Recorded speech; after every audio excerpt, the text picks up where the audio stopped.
Welcome, Ultraers and Switchy sisters alike, to episode 9 of the weekly episodic gaming adjacent live stream podcast show. This is Switch to Ultra on your regularly scheduled Monday. Happy Memorial Day? This is the final podcast of May 2025 as we gear up for the release of the Nintendo Switch 2 in June. But for now, we are still in May. Welcome to the Switch 2 Ultra family. I'm your co-parent, BH Ultra. And I am your co-parent, Switchy. And tonight we are joined by special guest and fellow pre-order who hasn't actually appeared in a video on either of our channels yet, but is a friend of a show. It's Only Magic on youtube.com. Yeah, hello everybody. I got it. I got the Switch 2. You have it in your hands right now. We're ready. We're journalists. We get the scoop. We actually have someone on who has the Switch 2 in their hands. Now, let me ask you then, how did you find the pre-order of the Nintendo Switch 2? Okay, so I originally was going to do the whole, let's go to GameStop. Let's do it the old-fashioned way. Let's just go on down to GameStop. And stand in line and do all that good stuff. It's going to be so much fun. And then I remembered I hate getting up early and because I work second shift. So I get up at like 10 o'clock and then go to work at like 3 p.m. So I was like, no, it's fine. And then I said, let's just go on the internet. Surely it won't be that bad. Nintendo has been telling us for months that, no, don't worry, guys, it's going to be good. And I think, like a lot of people, it was very hectic at first. I remember going to Walmart and then it wasn't working, and then going to Target and that wasn't working, and going to Best Buy and that wasn't working. So I just sort of threw in the towel and started making dinner. And then midway through making dinner, as I was like cooking up some burgers, I went over to my computer and I saw that I was in line. And it was like, you got 5 minutes. You got to order from Walmart right now. You got 5 minutes. I was like, oh, God, oh, fuck. And then was just going and putting in all my information and doing all that stuff. Got the Mario Kart World bundle. Nice. Nice. So, yeah, which I guess is the most common bundle. Of course. Yeah, otherwise, or it's the most common version of the Switch 2. Would you rather pay $50 for the game you're going to get, or $80 for the game you're going to get? And also, why else would you get the Switch 2 if not to play Mario Kart? I really want the Switch 2 on day one, but I'm not going to play the Mario Kart game. I gotta see how Cyberpunk runs on it. I want to play Survival Kids. Yeah. But I'll if I could go on just a little bit of a tangent. Oh, we got nothing but time here, brother. Okay, so I talked about this before we were recording, but I'm friends with one of the two showrunners of OKKO, which is Toby Jones. If people are cartoon nerds, you might know him. Like, he did a bunch of episodes of regular show. He's written on Jellystone recently. He did AJ's Infinite Summer, the pilot from like 2014 or 2015. Cool guy. We have been bonding the past couple months, since probably like September or so, when the rumors of the Switch 2 have really kicked into gear. Because we are both real purveyors of complete garbage rumor monger YouTube channels. You're in the right place, man. Yeah. So we just are like, oh, did you see that Nintendo Land or Entree's Restart or whatever? You see the new video that these people have made. And we just discuss those rumors and talk about Switch direct rumors and Switch 2 rumors and everything. So we were giving each other live updates as we were trying to buy the console and everything, in the days leading up to it, and talking about the socioeconomic, political state of the world. Yeah, can we take a break for a second? Yeah. It is, not to sideline it, but it is interesting. We talked about this on the pod, how people... Yeah, gamers were getting radicalized, people who otherwise, or people that would make videos that otherwise didn't care about anything outside of games. It's the first time I had ever heard certain YouTubers who just cover Nintendo price drops be like, yeah, the president implemented tariffs and I don't know how I feel about this. It's I could see it in real time that the gears were turning in their heads. Except Entree's Restart, he stayed the course. He's like, I don't get into politics. I don't want to make this political. Yeah, I only have 100% positive things to say about everything that Nintendo has done. And it's just, but like, yeah, so that's the texture of the situation, is that it was just funny to have this, like, a buddy that we're going through the same trauma together. Did We Toby both were get the able to pre-order? Yeah, he was able to get the pre-order. He got it like pretty easily as well. I think he got it from Target. I got it from Walmart, and it's going to be shipped to my house like the next morning. I'm not like, I don't need to play Mario Kart the second that it comes out, so it's not really a huge deal. You got to play Survival Kids. Yeah, no, but I mean, I'm gonna play it when I get the console, but like, I don't mind not getting it at midnight, I guess is what I'm saying. Yeah. If Metroid Prime 4 was a launch game, then I would like murder somebody potentially to get it at midnight. But like, hypothetically, of course. Yes. But if that is not the case, so I'm just like, okay, I'll just wait. I'll play Deltarune or whatever, like on my computer until on the 4th of June. Yeah. Until it comes out. So I wanted to do like a really big stream for release day, and on the little Walmart pre-order, it has the bag next to it, and it says arriving by June 5th. I don't know when on June 5th, and the bag means someone's just going to the store to pick it up. But I went to I guess in the last pod I talked about the week before, where I went to the local Walmart, and they looked and sounded like they'd never heard of Nintendo ever. Like nobody knew what was going on there, and I don't blame them. But hey, man, if Toby's not doing anything next Monday around this time, let us know. We need at least one more person who has the pre-order to talk about. I will direct him to you then. That's greatly appreciated. I'm looking at if we could easily transition into the gaming information, the news, if you want to call it, because Go ahead. I think it is, like you just said, it is kind of fun to indulge in just obviously fake leaks or stuff that really doesn't matter. But if we're doing a weekly show, I think it's fun to like look back, like, oh, maybe next year in May 26th, I'll be like, what was I doing last year? And then I'm talking about all this stuff, and especially if I want to make a video about it down the line. But I'm looking at the list of Nintendo Switch 2 only games, as in exclusives for the Switch 2. And only, I believe, 1, 2, 3, 4, 5 of them, 6 of them are launch games. So there's only 6 Nintendo Switch 2 exclusives at launch, and that would be like, other than, there are ports of games like Cyberpunk is the big one, like the big tech demo game, like seeing if it runs on here. But it's actually, this list might be longer, because the ones that we know are coming out on June 5th are Bravely Default Flying Fairy HD Remaster. Now that's already a remake, that one. So I don't know, does that count? Are you a Bravely Default fan, Switchy? No, but I've always felt like it's a game that I'd probably get some fun out of. It's one of my, I would say it's probably my favorite RPG. Dude, actually, okay, so I should ask you first. Oh, really? Then. Yeah.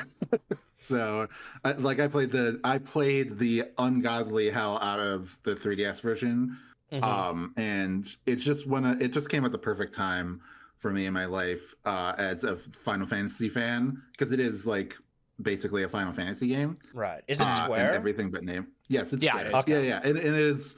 It's designed to be a sequel or a spiritual sequel of sorts to Final Fantasy V and the 4 Heroes of Light and everything like that. Okay. I will say this: it comes in with a very typical classic JRPG story, but it gets cracked as fuck by the end. So I would say like that's the. So it's like actually like a narratively interesting game. That sounds so like kind of catty, but I always assumed like it this wasn't one has a anything point. special narratively. Oh yes, and if this came out a few years before Undertale too, and it has a lot of elements where I'm like, what did he know? Did Toby play Toby Fox, not Toby Jones? Did he play that game? Well, Toby Fox is very clearly just like obsessed with RPGs himself, and it bleeds through a lot in that series. Yeah. So he made one of his. Made one of his characters just Ness, Yeah.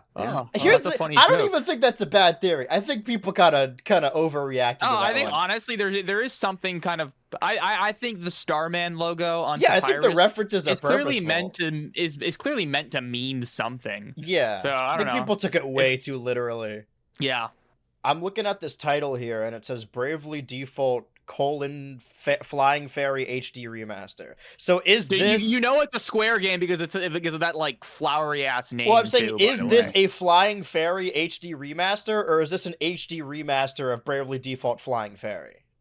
This is a remaster of Bravely Default Flying Fairy. Okay, and what is that? Is that a spin-off of the first one? Is that the third game? That's just the first one. That's just the, like, its original name, or at least in Japanese, it was like When Fairies Fly, and then it was localized as... Okay, so it's an HD Flying remaster Fairy. of the 3DS one? Yes. The Okay. 3DS one that we got is an updated version. Oh, God. But it was titled For the Sequel. So there was Bravely Default When Fairies Fly in Japan. I'm sorry, everybody listening to this. I'm so sorry. No, I prefer to be explained this like I'm 5 than understanding none of it at all. I love being explained. You know like, what's really bullshit? Annoying. Just the logistics of kind of games that were made in Japan that like never got to like land on their feet in the United States. The There's passion always these, bleeds. like, little intricacies. I mean, if we want to talk about Final Fantasy games, like the numbering is all fucked up here, or it was for a while. Oh yeah, I forgot about that. So the original version was When Fairies Fly, and then they released a second version of it a few years later with some bug fixes and some slight like content changes and like a few story changes towards the end. Okay. That was called For the Sequel, and it had a teaser for Bravely Second, which is the second game, not Bravely Default 2, which came out on the Switch, which is the third game. That's the third one. Yes. I didn't realize it was this much. Editor, if you want to put a little guide on screen right now of what the fuck we're talking about. I might need it. Need it. There's the Japanese Bravely Default whatever fairy. And then they had an updated version for the sequel. That was called For the Sequel. And that's the one we got in the West. But then it was localized to Bravely Default Flying Fairy in the West. So the Switch, one of the first Switch 2 exclusives is an HD remaster of the updated version of Bravely Default that we got over here. Yes. Okay. Now I mouse understand. control mini games. Like, great. So I guess the real question is this a place for someone interested in the series to start? Absolutely. Yeah, I mean, it's the first game, so I'm gonna tell you, I already pre-ordered this. I wanted to get all the exclusives, so the way the pre-orders work on the Nintendo. Oh wait, website really? Like, I thought you were joking for a split second. No, you can buy the games, but you can't download them until you have a compatible console. So I just wanted to get what I got all the exclusives and then games that I like or games that I want to see running on the Switch. So it's just exclusives and then Street Fighter and... Well, no, I guess it was just exclusives and Street Fighter were the ones I bought ahead of time. Because the second exclusive, beyond Bravely Default Flying Fairy HD Remaster, is Fast Fusion. And this was shown off in the Switch Direct. Editor, if you want to show the trailer for it on screen. And it's actually... This is a series that's been tied to Nintendo for a while because it was...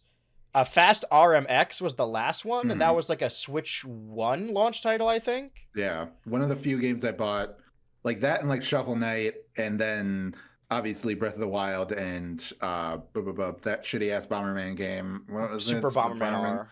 Yeah. That was what I got. You didn't get 1-2 Switch?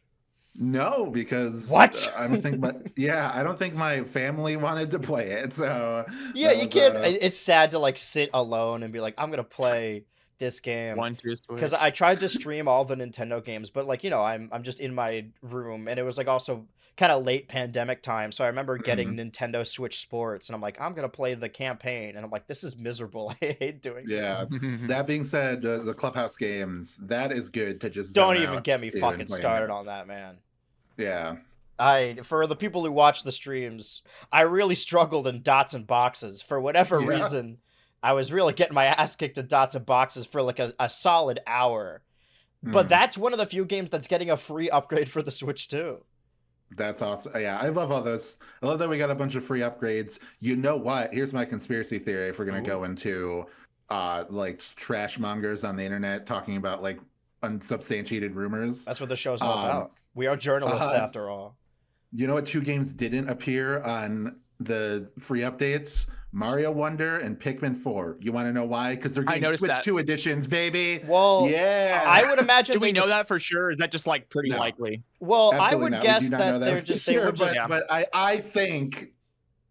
Yeah. I think most likely outcome for a Switch 2 edition of Pikmin 4 is they just add mouse controls. Add mouse controls, and Pikmin if they 4 want to new add, motion plus. because they've done some added content to like the Mario Jamboree game plus Jamboree TV Switch 2 edition. Fun title. Yeah, and then Flying Fairy Kirby. Remake HD. Yeah, and then the Kirby thing.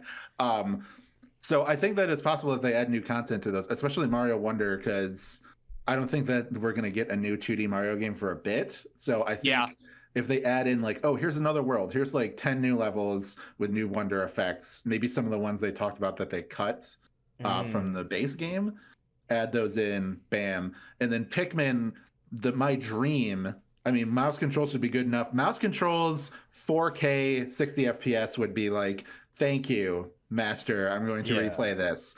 But add in a new area with like 4 new caves. It continues to be one of the greatest video games ever made. You know, that's the I love Pikmin 4. Did you guys both? Yeah, I was gonna say, did you guys both play Pikmin 4? Dude, I never played it. I've only played the first one. And the first Pikmin? Super good. I love the first Pikmin. Okay. I love all four of them. Actually, I think I played it twice. I think I played like 1.5 times. I tried Pikmin 1 when I was a little bit younger, and I kind of got like maybe 15 days in, and then I just kind of dropped it. And then I played it again a little bit older. When you're a kid and really open to exploration, it feels kind of restrictive to have that time limit. I really hated Majora's Mask. That's probably why they dropped it, because even though it's I think it is a fun challenge if you're replaying the game. I think it's a bit stifling your first time through. Like, I got stressed out playing it as a kid just because I'm like thinking like, dude, this could all just go to shit. Yeah, you know but nowadays as an autistic adult, I love schedules and I love being able to plan out my day. How do you? I wanted to ask if you played all the Pikmin games and love Pikmin 4, how you feel about the lock-on mechanics of Pikmin 4? Because it never bothered me. I had like a decent amount of trouble with it. It's one of those things where I saw people complaining about it, and then, which I'm not necessarily saying these whiny people, whatever. I'm just saying I saw people that were frustrated by it, and I saw some people that were like Arlo, like he was very positive on the game, but he was entertaining the idea that people were frustrated by it. As like this is something legitimately wrong with the game, even though I don't think that that's the case. And I was just feeling like, I just don't think it's a problem at all. Like, I just have it literally never was anything more than a mild bother sometimes for me personally. So it's very strange to see that it like ruined the game for some people. Yeah. Like, literally, what was it? So in Pikmin 4, it's, instead of pressing a button to lock on, like in Pikmin 3, it will, if your cursor is close enough to something it can interact with, the cursor will like soft lock on to that. So if you're just moving the camera around and the cursor like hits like a pellet flower, and it will just like lock onto that. Or if you have a bunch of those like gem materials that you use to build stuff, you will like just keep locking on to all that. And I don't know. I think people just I have no idea why it's like. Could you explain to me if you said you had an issue with it? So I found it a little frustrating, but not like from an unfair standpoint. I just think it's one of those things that it's more of the mechanic of the game. Like, I don't think I think if you take it out, it would change the game fundamentally. So it's more requiring a learning curve of jumping back into it. I remember being frustrated about it, but not enough to be like, I wish this wasn't in the game. It's like when people talk about modern Pokemon games and they're like, I wish you could just like turn off the experience share. That's literally not realizing that would fundamentally change like how the game would work. You can't just like do it. It's two different games entirely. X and Y would be unplayable without the AXP share. Like, because the level curve of that game is ridiculous. By the end of the game, all of the Pokemon are level 80 in the normal game, like, not the post game. Yeah. Well, actually, I haven't played it in a few years. So in X and Y, the experience share, do they still split the experience 6 ways, or do they just like do away with all of that? Like, you just don't you get the same amount of experience no matter how many Pokemon get it. Yeah, that is how they do it. So what I thought they do it was is your lead Pokemon still gets more. Yeah, your lead Pokemon gets more, and then the rest get a shared amount. But it's not split 6 ways like the EXP all in the Gen 1. Okay. Which is like, that sucks. That's really bad or really annoying. I'm very much a defender of the EXP share in the sense that to me, I really don't see any value in wasting my time like level grinding with the Pokemon. Yeah. I will say I like don't really like it in generations 6 and 7, like having the experience share there. But obviously you can't just turn it off, it would be a different game. But in the modern games where you have access to your PC box like in your inventory, it's a lot better because then instead of having 6 Pokemon you use, you technically have a rotation of like 15 if you really want to. yeah, Like you could have more options for more Pokemon. So if you're just doing the Yeah. main 6, I can understand why the experience share would kind of take you out of it a little bit. But if you want to Sure. like use each Pokemon, it's or rather like level up other Pokemon that you might use later, it's better to just like, oh, grab 5 random things from my PC at a time, level them up, switch them out. And I forgot, I went back through old footage of Sword and Shield. I kind of liked that the PC box was like an item you would carry around, and then they just kind of gave up on that Sure. sort of like, that distance with abstraction. the reality of the game, where it's just like, yeah, you can just do it on your phone or whatever. The one thing I want to say is a lot of the arguments against it is that it makes the games too easy. And I just think that personally, I just think that's a flawed argument against Pokemon, because Pokemon is a game, like, I don't think that just because it's a game for children, it needs to be easy. But if you've played Pokemon as much as me and many other people have, no amount of challenge is going to make it. We literally have to invent fake challenges. Well, that's Yeah. my thing Locked too, in is things like that to make it like satisfying or whatever. Because if you really wanted to, you could just play Red and Blue and just use Blastoise. you could Like, pick worse literally Pokemon. Like that's always been my only- thing, is the people that really want a difficulty option in the game. It's like the games have a difficulty option. Yeah. You just don't pick Lucario and Luxray. Like pick Pokemon that Yeah. kind of fucking suck. The most Because that challenging Luxray sucks regardless. Like Luxray is just not that good of a Pokemon. the most What I'm challenging saying runs is- I've done is when I got like Venomoth and Butterfree into my Elite Four in Mhm. Crystal, and I used like Sudowoodo and Dunsparce and Coliseum. Like you can Yeah. make the game more challenging by But just picking that's- weak Pokemon, strong Pokemon, so on and Yeah. so forth. Yeah, that guess- is what I I'm guess the saying though, point- is that in Pokemon games, you can, like, for the most part, even all the way back to Gen 1, you can just ignore the team aspect and just hyper focus on one Pokemon. And that's actually way easier. It's If you get a in Gen Kadabra, the 1, game's over.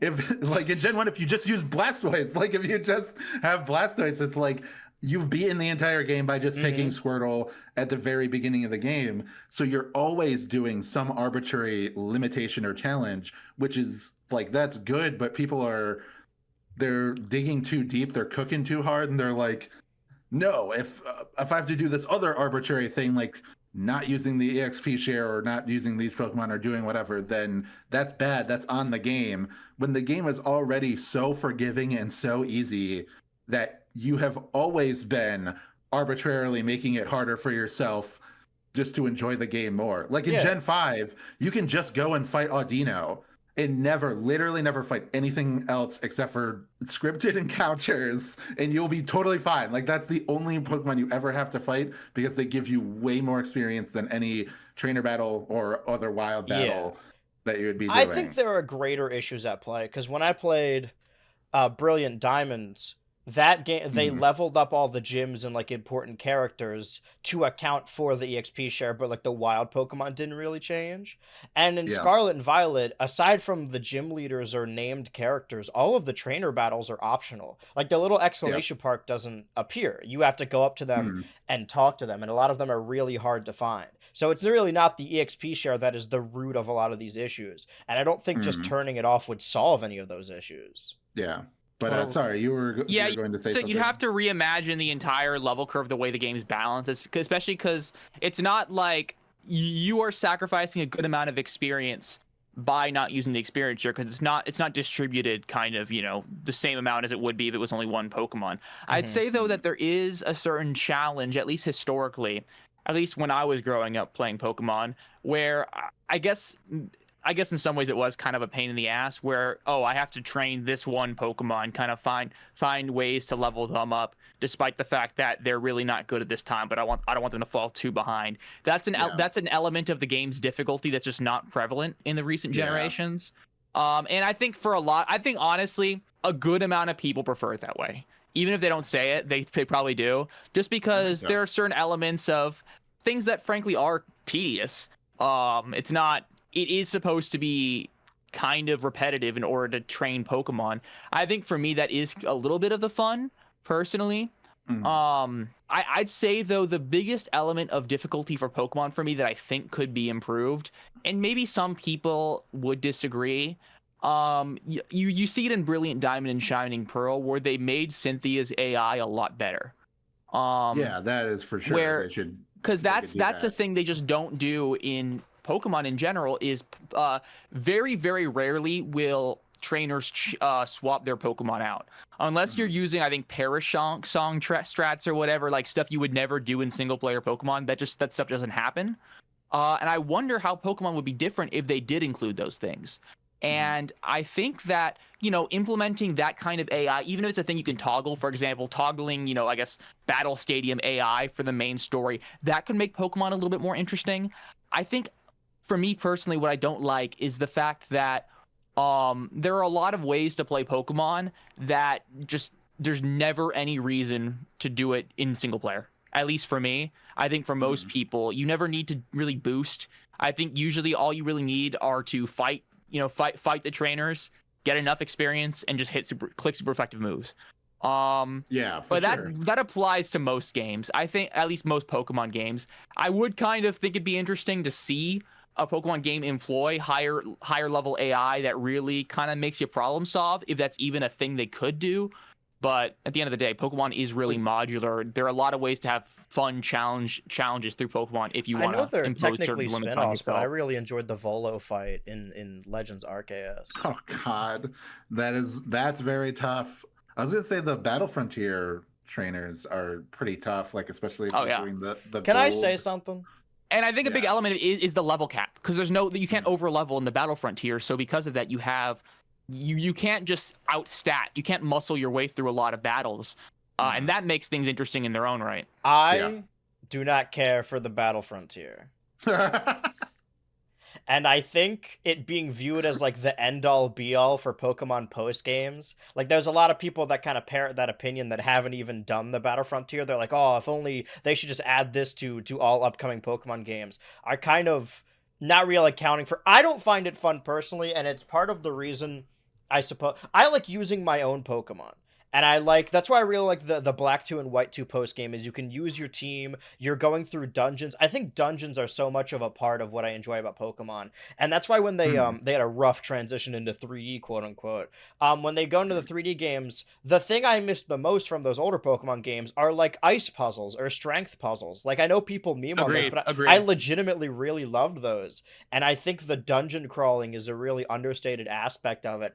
And it's kind of related to the reason and maybe just because there's a lot of games coming out this year, that I'm not super excited for Legends ZA, because the most important thing to me is like catching new Pokemon. And I know, because the game's built around Megas, that the only new forms, if we get any, the only new forms we're going to get in that game are new Megas. And it's like, well, then I don't have to catch anything, because I don't like having duplicates. And I've been transferring all my Pokemon up since I started playing Pokemon games. I have nothing against the Battle Frontier like as a concept. I don't personally like it. I do think there are a lot of people that kind of just like got their opinion from a YouTuber, and they're like, no, we got to add the Battle Frontier to like Sword and Shield. It's like, are you sure? Did you play like Emerald or Platinum as a kid?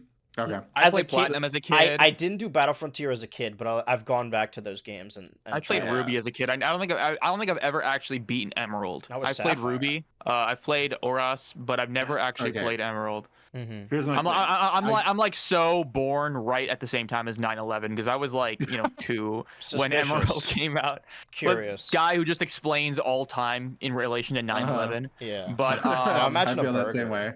But I was gonna say that Emerald, or the Battle Frontier in general, I agree that it is a great addition to the end of the game. But I also agree with you that we don't need it, because I think Oras is a great game and it doesn't need the Battle Frontier. Like, especially I think that, in retrospect. I guess we keep moving the goalposts, but I remember when Oras came out, people didn't like it. And then when Brilliant Diamond and Shining Pearl came out, they're like, man, why can't we have a game like Oras again? It's going to keep happening. Like, I liked it because it was like, oh, it's the nostalgic. It's the game that I grew up with, whatever. It's the game that I played when I was 8 years old. But with Brilliant Diamond and Shining Pearl. That was the game where I like Diamond and Pearl were the Pokemon games that came out when I quote unquote thought Pokemon was gay. So that's Well, it like is. now that we have the remake, I have no real nostalgia for those original games. So Diamond was my first. yeah. One thing I don't like about Pokemon single player in general, even the post game stuff, is that they really ask you to grind the shit out of it, especially in the older games. Because, for example, one thing I find just annoying as hell is, for example, I'm spitballing numbers here. I can't think of the actual numbers. Sure. But let's say you wanted a focus sash or like a choice band or something, and you want it, like the only way to get it in some games is you have to win, basically do the equivalent of winning the battle tower like 20 times for one item. And it's just like, okay, yeah, I'm not gonna do that. I'm just not gonna do that. That's one thing I think the Pokemon games, the newer ones, are better at. You know, you can change your Pokemon's IVs, you can change their natures, you can EV train a lot more easily than you used to be able to. And I think to myself, like, let's say I wanted to play Emerald and I really wanted to do the battle frontier. That would probably be at least 100 hours of effort put into it to train Pokemon up, to mostly the training, but also kind of getting good sets and also dealing with the RNG of it all. Because I think the Battle Factory's rental stuff, there's just a lot of trial and error that I think could, if it is your thing, you can keep coming back for years. There's some truth to that.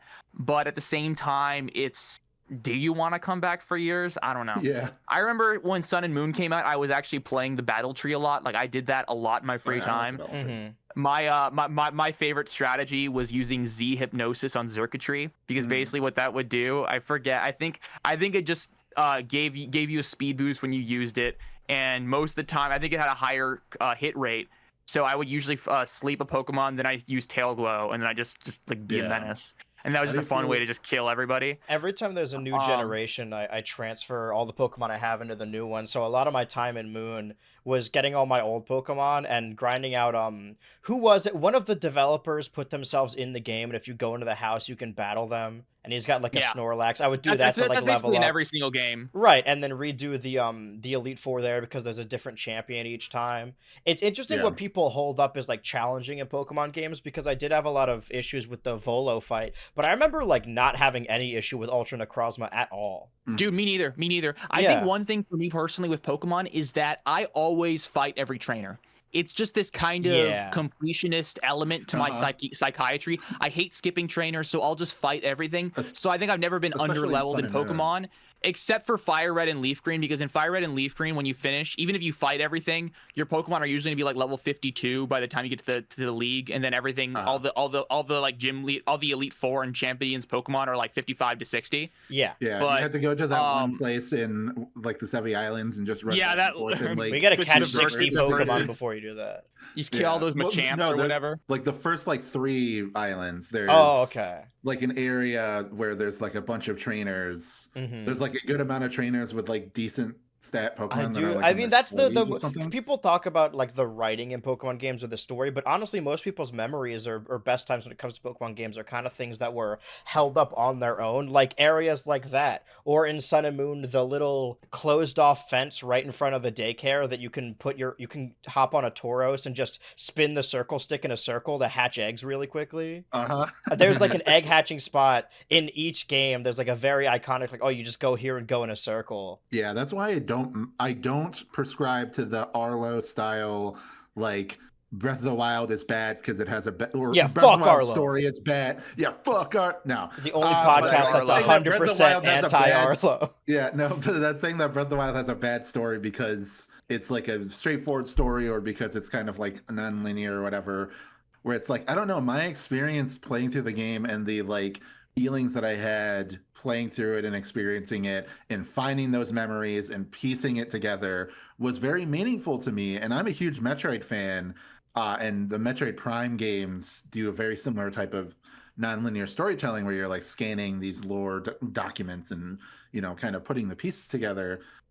So I really like was strongly attached to the way that my experience with Breath of the Wild was on a storytelling level. I think people just get too worked up on like big moments or like lore drops or hype moments in aura, literally. Yeah.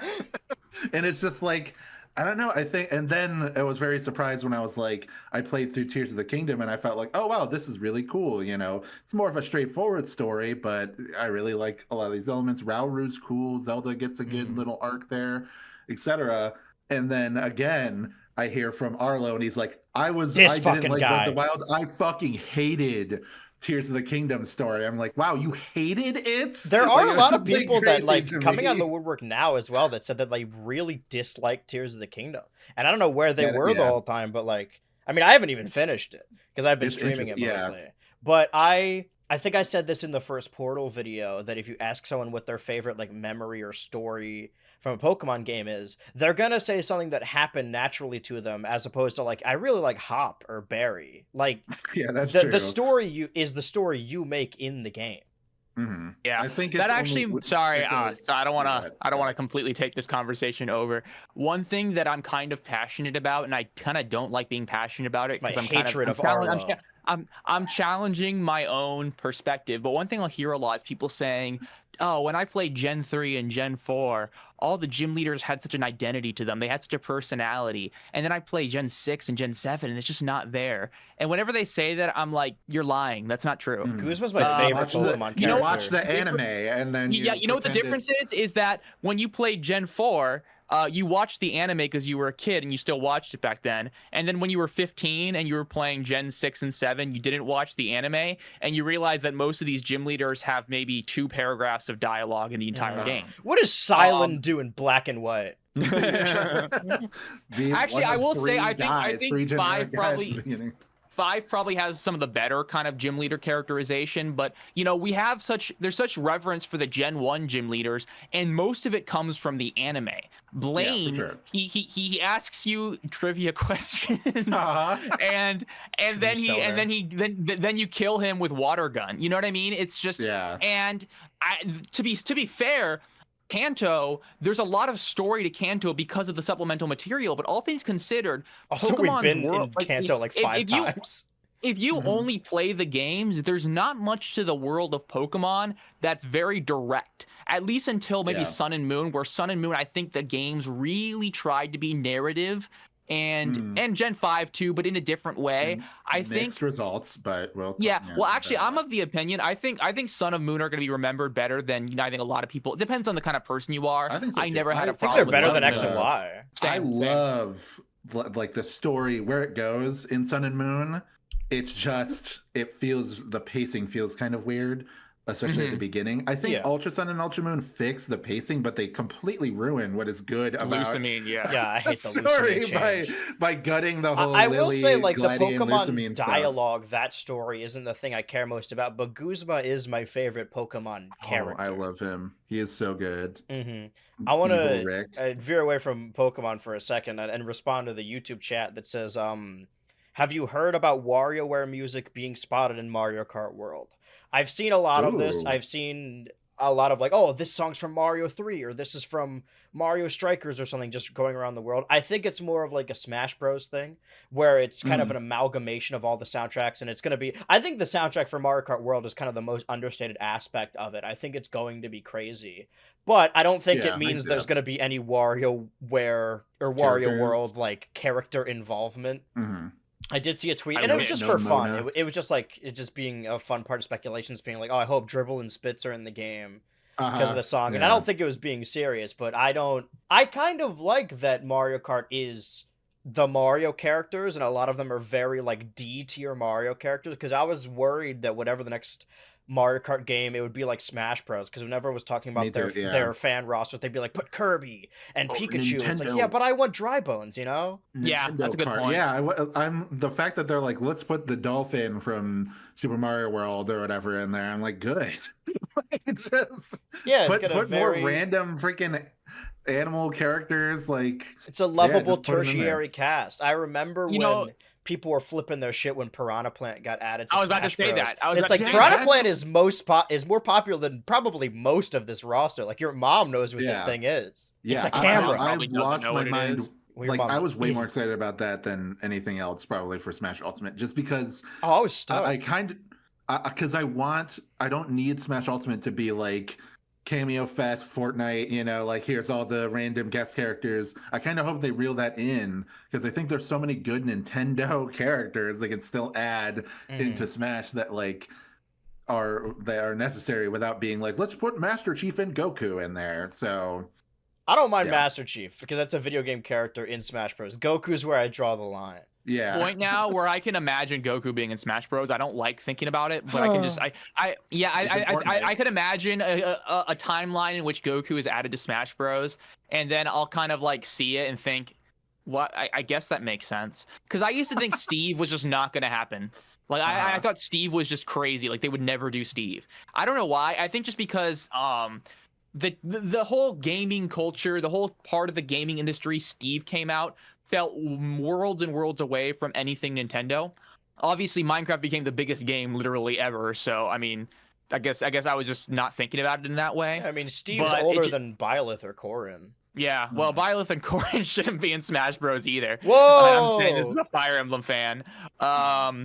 But yeah, no, Steve is just something that I could never see happening. But at this point, I remember when Cloud came out, and I couldn't believe it because I had this idea in my head that the only game characters who could be in Smash Bros. Had to have had a game that was on a Nintendo console. So Snake was technically allowed because I guess some of the early Metal Gears were on, like Metal Gear Solid was on GameCube or whatever. But there was like something about not allowing characters who were not on Nintendo consoles, but that's clearly not the case.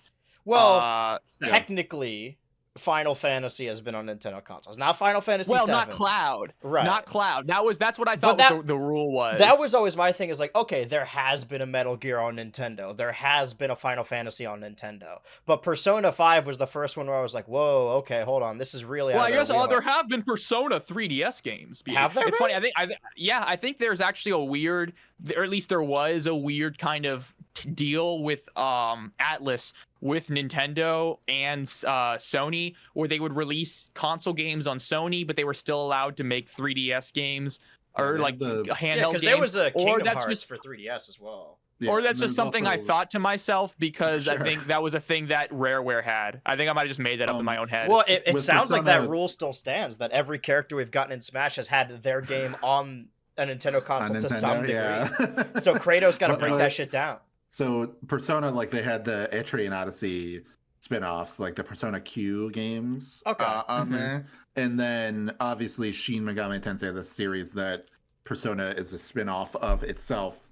Like that has been on Nintendo consoles that started on the Famicom, and Super Famicom, and then like a couple games on like the DS and 3DS and everything. So well, this is a perfect opportunity to follow through a segment that we haven't actually been updating as regularly, but I wanted to ask, there's never going to be another Smash ballot, I don't think, but I do think it's fun for creators to just back their favorite character, like that's the one they're sponsoring. So I guess we want to ask you here today to add to I would like to draw everyone's attention over to this screen.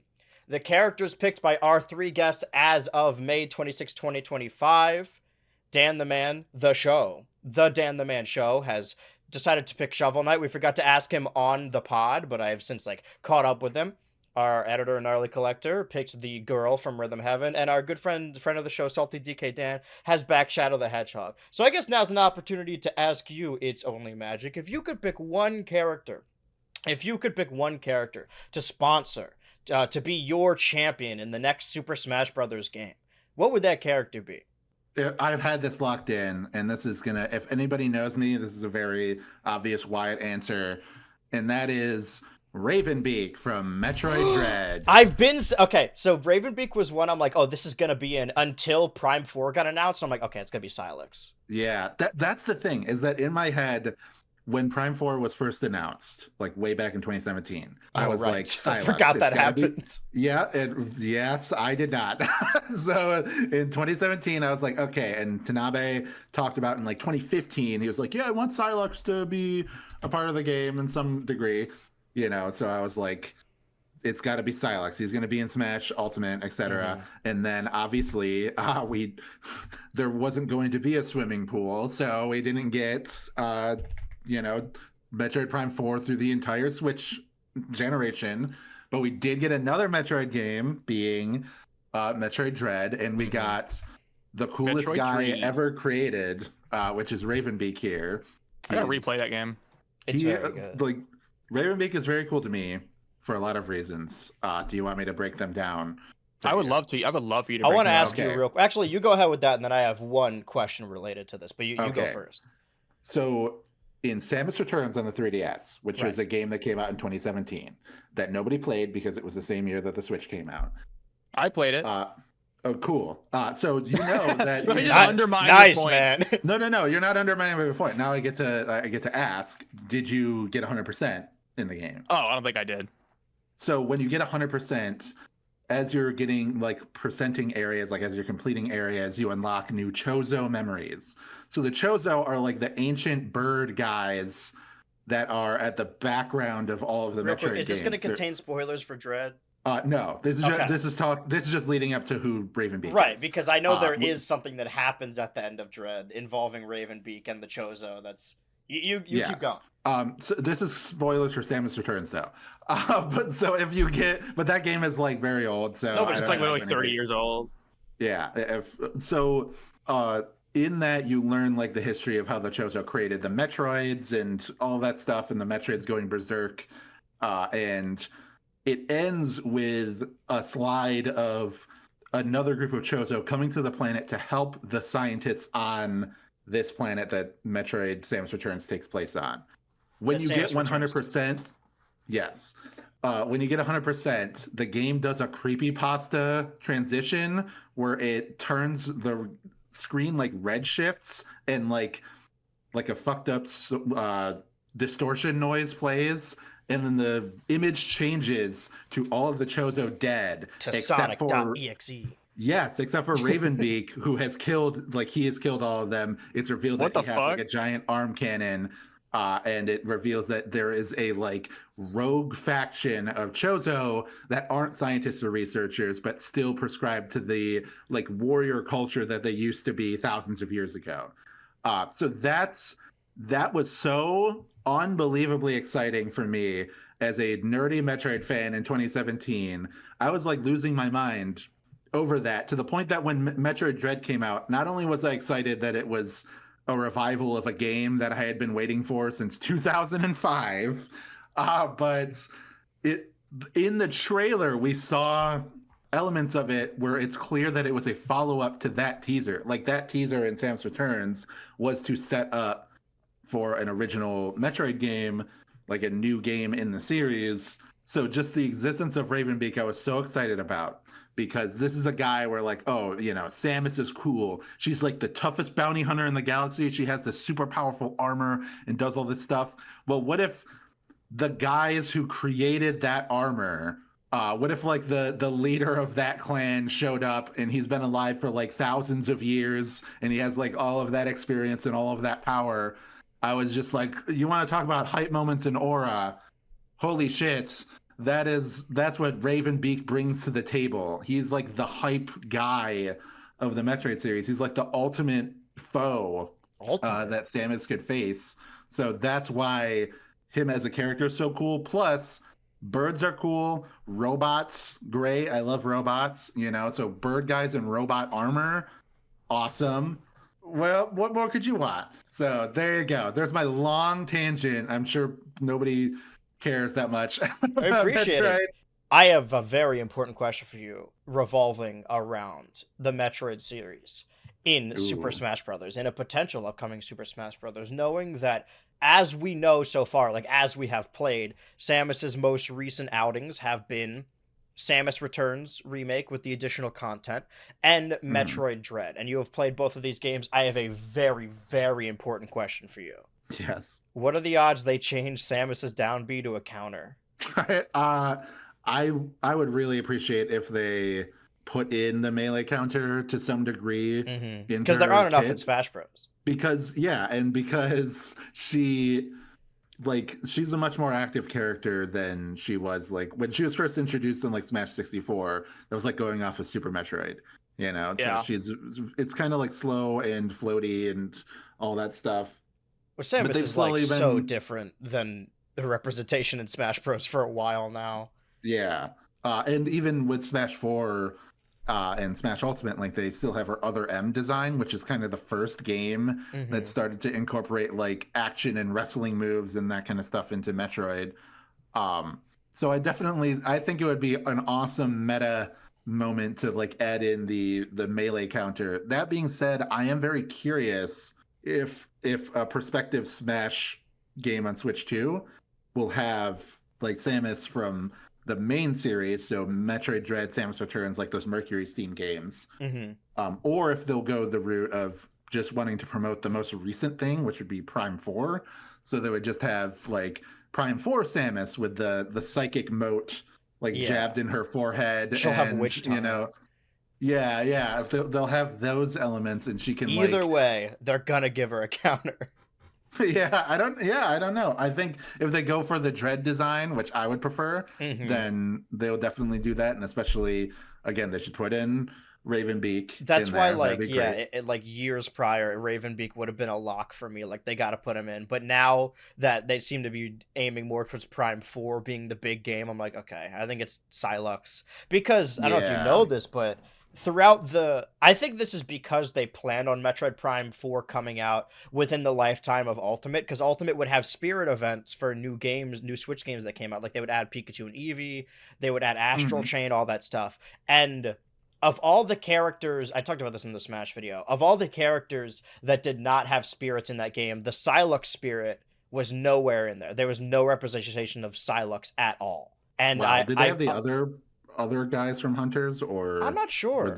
I know they had like Metroid Prime stuff, but they just didn't have Psylux. They also didn't have Porky Minch, which is, you know, suspicious. That was like a main you think that the Mother 3 is going to... Yeah, they were waiting for that Mother 3 remake so they could drop the spirit event for it. But I prefer Ravenbeak, but I fear it may be Psylux.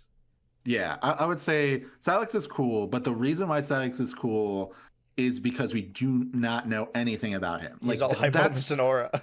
Yeah, like literally that's something that a lot of non-fans don't understand, is they're like, why does everybody care about this generic looking guy? And it's just like, dude, he was a guy that was introduced in a 2006 DS game, and his whole backstory was, we don't know who the fuck this guy is. Like, that's literally what it is in the manual. Didn't Prime 3 end with his ship following Samus's gunship? Yeah, so that was the year after. That was, and that's is why Prime for years, part of the Metroid continuity or not? It's set before. Just like, it's set like after the first Metroid, but before the second one, Return to Samus or Samus Returns, in the remake.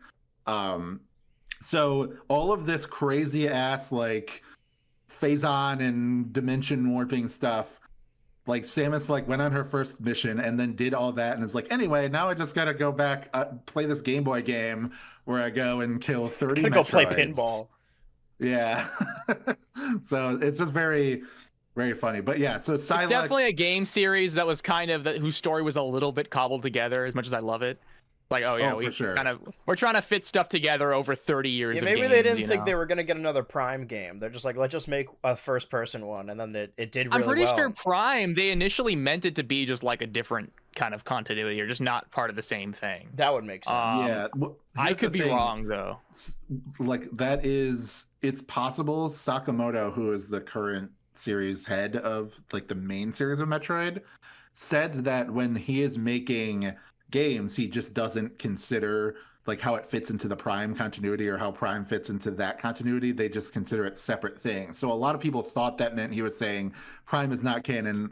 I don't like this. And a lot of people at that time hated him because they considered him at fault for why Other M sucked. So, but now in recent years, people are a lot more kind towards him. So they're a lot more accepting of that. What I think happened, according to some retro guys who work at the company that made the Prime games, is that in Prime 1, they had a lot of like additional Chozo lore into that game.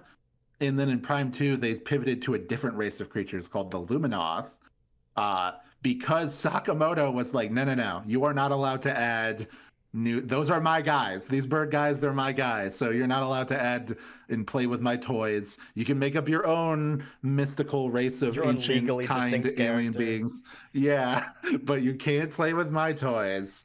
because he was like setting the stage for stuff that would be present in Dread and Samus Returns all the way back then, and with Zero Mission. So, do you think they'll remaster Anyway. 2 and 3 before 4 comes out? no. I feel like if they were going to, they would have done it by now. It's weird I that was they really only did banking one, on them though, doing right? it. That Yeah, is very weird. Granted, but I also, they did 3 deluxe for Pikmin before 4 came out, and then they're just like, Yeah. all right, we're just putting 1 and 2 on the Switch. Like, they didn't really change it that That's much. true. as soon as they made it just a remaster of 1, I was like, this is all we're getting. Like I That's just a good knew that as point. a fact. That's strange. Not because until then the rumors were we're just getting an HD version of the Prime trilogy. Mm-hmm. But when it was like a full remaster of the first game, I was like, that's all we're getting from that front. And then I just think that they're just gonna make NSO releases for Prime 2 and 3. Like I think the Wii NSO will probably be next year. Yeah, I assumed it would be like a monetary thing Will they do a Wii NSO though? I guess maybe. I don't see why not. They have the mouse controls, so I thought for so that's long true. that they wouldn't do I guess you can GameCube. probably. Yeah, me too. I guess the Wii, it just seems like a thing that you'd have trouble whipping into shape. If they do a Wii thing, it'll probably be very few games because I don't know, like I guess the Joy-Cons would do kind of work like Wii Remote, so they probably could. Now you got mouse I guess controls. I just that's yeah. what I'm saying. Like, Maybe I'm wrong. No, I mean you could use mouse controls as a pointer. As soon as there was a rumor about the mouse controls, I was like, oh, that opens up the idea of DS and Wii. Did you see the fake NSO. mock-ups where it's like, oh, if you buy 2 Switches, you can combine the screens into a DS or a Wii U? So that's how they would for port a those long games. time, people were like, oh, the C button means like Connect. so that you can like like, what the fuck would I buy 2? Yeah, because you really need For the to. low price of $1,200, Yeah. you can play A DS game. a DS game on your Switch. Professor too, Layton and Draglade and like all these like whatever custom Robo Arena and things like that. Great. But I just thought for so long that they weren't gonna do GameCube NSO because I mean they just remastered Prime and then they had remade the Thousand Year Door and they had ported 1 and 2 and they had done Sunshine in the 3D Collectathon. And I'm sure there's I think like all those are coming. I think yeah, all those there's will be on probably another NSO. example, but I just assumed when you're playing an N64 game, you could tell it's retro, and you can, granted, with I think it was the 6th generation was GameCube, but Yes. graphical fidelity has not plateaued, but like the difference between Wii and GameCube is a lot more negligible than the difference between GameCube and N64. So I assume like what they did with Metroid Prime is they didn't really change it that much. They just went back and up-res the textures. It's my understanding of that's what they did for the remaster. So I was like, oh, they would just go back and re-release all these GameCube games because they still view them as being worth it. Which is why I thought they would drip feed the Prime games because they wanted. I mean, you know, Nintendo. I'm not saying this as I dislike them, but company loves money. Pups got to eat. That they would, instead of releasing the Prime trilogy for like $60, they're like, well, what if we release these individually for $40? Because I think Prime Remastered was $40. Yeah, it was 40. And then they realized, like, my theory was, they realized if we release all 3 of these at once, people are going to be upset or they're not going to buy all of them. But if we space them out by, like, a bunch of years, then people will be like, oh, shit, it's Prime 2 Remastered. I'm going to get it for $40. But then that ended up not happening. Yeah. If they sold Prime 2 tomorrow, I would buy it. I would too. I mean, Prime 1 was shadow drops. I love Prime 1. I played Prime 2 once before. I loved it too. It's so. And I tried Prime 3 when I was like 8. Literally, I bought it. I went to GameStop and bought a used copy of Prime 3 with my dad. I played that probably the first 4 hours, but I was also 8, so I didn't really. 3 favorite games I think ever. Like Prime Remastered is the only Nintendo game, like major Nintendo game, that was announced and released the same day. I was also I was like, so I assumed they would just drop them randomly. Thing Nintendo ever did. It's like, yeah, dude, Prime Remastered. Play today, it now, today. Yeah, that really threw me off because it was also in a headline. So they were like, they finished talking about Game Boy games or whatever, and I was like, okay, whatever. We're not gonna get any Metroid stuff this Nintendo Direct, and then instantly explore one more thing. Yeah, not even a one more thing. It was just like it was in the headlines. They were just like, "Oh yeah, anyway, here's Metroid Prime Remastered, whatever. You can play it on your Switch." And then like, "Oh, here's Baten Kaitos 1 and 2, and things like that." And I agree with you. I think that they should have done that with the Prime games. The year's not over yet. We don't have a release date for Prime 4. There's still time. I'm hoping to God that it's like August, at the latest. Prime I don't 4. like people being like, oh, it'll be in November or it'll be in December or something. I just want to strangle those shut people. up. The more you say it, the more I think it's going to be true. I don't want it to be real. Well, I guess that's a good opportunity we're going to cover other things, but branch out into this. Are you guys familiar with tvPH on YouTube? Only 30K subscribers. The guy that we're going to talk about. Well, that's who this is, yes. Yeah. This is, I believe all of these videos are in Spanish. I don't really know this person. Portuguese, sorry. That would explain the dots. My bad. I have never heard of this person. I don't know who this person is. I learned about them the other day, so if you know more, feel free to jump in. But I've heard a bunch of rumblings now. Rumblings that I don't trust, but rumblings nevertheless. Here's the thing. What he said, I believe, but not because he said it. So basically, this person in a live stream said, like, oh yeah, Nintendo's gearing up for a Direct the week of the Switch launch. The Switch 2 launch, like that first week of June. Or possibly the week after. That's right, a caveat which I believe because the Summer Games Fest is happening at like a couple days after the Switch launch, so that's basically like new E3 anyway. And they've had a Direct every June since I think 2017, maybe earlier if it was always E3. People love doing like the math whenever like it's Direct season or like a thing is about to come, like pattern math. Nintendo fans love nothing more than to like. Dude, I love my Nintendo math. Yeah, like the all of that stuff where it's like, oh, this at this time in this year, this came out proportionately distant to this. Hey man, we're in the longest period of time without a new Smash game. We get a new Metroid every time I pull on my shirt 3 times before the Direct starts. And I blink 5. Yeah, so this guy, he's been kind of a common among the rumor monger circles. What so else if anybody's did he say? out there, like he's just been a corroborator across a lot of different rumors for the past couple years for Nintendo stuff. So if you're like a sicko like me and have been like watching all these garbage channels in the vain hope that they'll say something about Metroid Prime 4, and they never do, then you've heard this. You've heard this guy come up talking about like, oh yeah, there's a new Direct coming out. It's usually like Nintendo a couple Switch weeks price before drop? a Direct. Like they'll talk about. Oh, so he's been there right. being a Direct. Yeah, as far as I'm aware, like but in all fairness, the last 2018 onward, the last how many 6 years, there's been a Direct every February, June, September, and that hasn't changed. So I feel like that's like those are just. I mean, I also said that. I feel like those are just really good guesses. Yeah.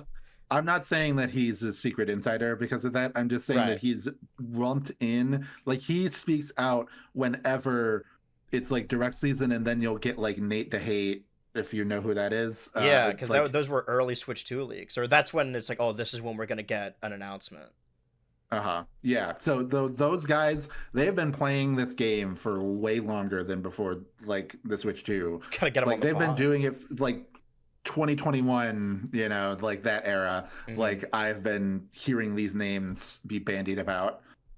So he's a storied leaker that people tend to. Severan's awesome. Yeah, that people tend to trust. But I'm like you. I have a very like. I don't know, like the track record as far as it goes. I heard about this guy for the first time this week.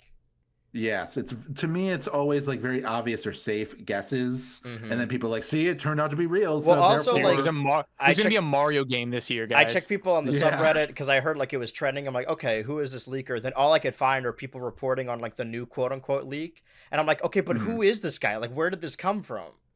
So I'm glad to have that additional information. So I don't think there's going to be a Direct the week of the Switch 2 launch because he said it, but I do believe that it's probably true. So you think that there will be a Direct like next week or the week after or whatever? Maybe like the 8th or what day do they normally have Directs? Usually like Wednesdays or Thursdays. Okay. At least historically. The Summer Games Fest is like the 7th, 8th, I think, or the 6th and 7th. So yeah, I think that's a likely That's a likely outcome. They release the Switch 2 and then they have a direct and they're like, oh, here's more stuff. Because there's a lot we don't know about Bonanza, and that comes out in July. Yeah. We So still don't know do the you deal think with that it's gonna- Smallene or why Diddy was showing off on the app recently. Like, there's a lot. Uh-huh. K. So Rool, do you they think gotta that reveal there's going K. to Rool, of be course. all the insane conspiracy theories The of people being schizo like, this is posting why about K. Rool. Gremlings are in the K. Rool's coming. He's There's a he's hidden real. Mickey in Donkey Kong Bonanza. There's K. Rool's one guy who coming. made like a video that was like luxuriously going into why all the plot points of Donkey Kong Bonanza are connected to Journey to the West. I did hear And- about that. Dude, that'd be kind of lit. I kind of want to watch that. Wait. I watched it and I was in like Buddhism and gender and all. I was like, they are cooking. They are right. I just believe that they're correct. Because I saw don't people know if being it like, "Oh, it means makes K. sense," Rool because is like gonna be in the Mario game, Odyssey but- was based on like the Odyssey. I'm like, is it Yeah. real? I don't think it is. Like, Who's this? They would have to have a Cyclops enemy for me to believe that. yeah, about my Mario. understanding think of the it's- Odyssey, I'm pretty sure Mario doesn't do any of that. I think the major connection to the Odyssey is the fact that the Odyssey is about Odysseus being like, I really hope nobody's having sex with my wife right now. And then people just keep on being Bad like, I'm news. going to have sex with his wife. Right. So Mario that is slowly turns to the Bowser. dark side while he's on his adventure. Dude, it's I guess really- you could it's argue really that some plot contrivance that an Odyssey happens to a guy named Odysseus. maybe. I Yeah, know. what I love are that the joke so odds? much. No. That I mean, I guess you could say the Cap Kingdom is like Hades, Yeah. if you really that's want like- to, There's a How? lot of things people can pull that out and because be he like, falls yeah, this down is- and they're all ghosts there. Uh-huh. Okay.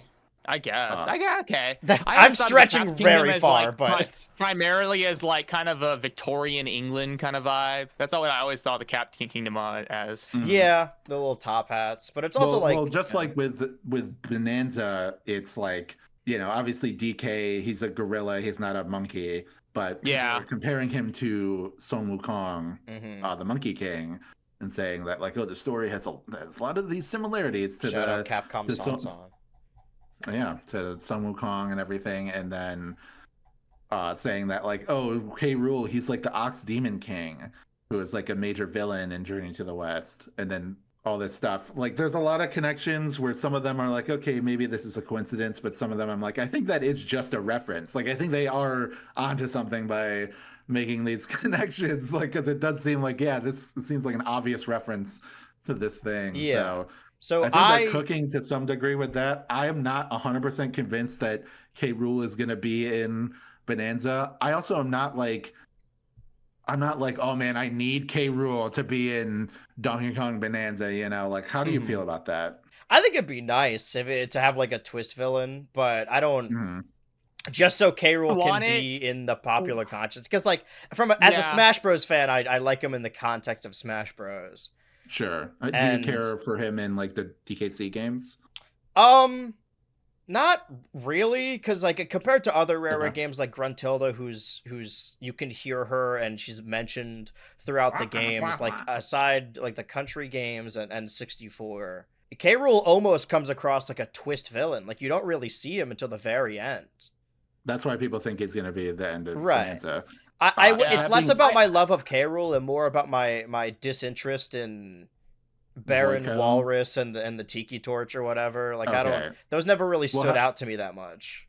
How do you feel I about, forgot what their like, deals were. They just like I want it bananas, to I be- think.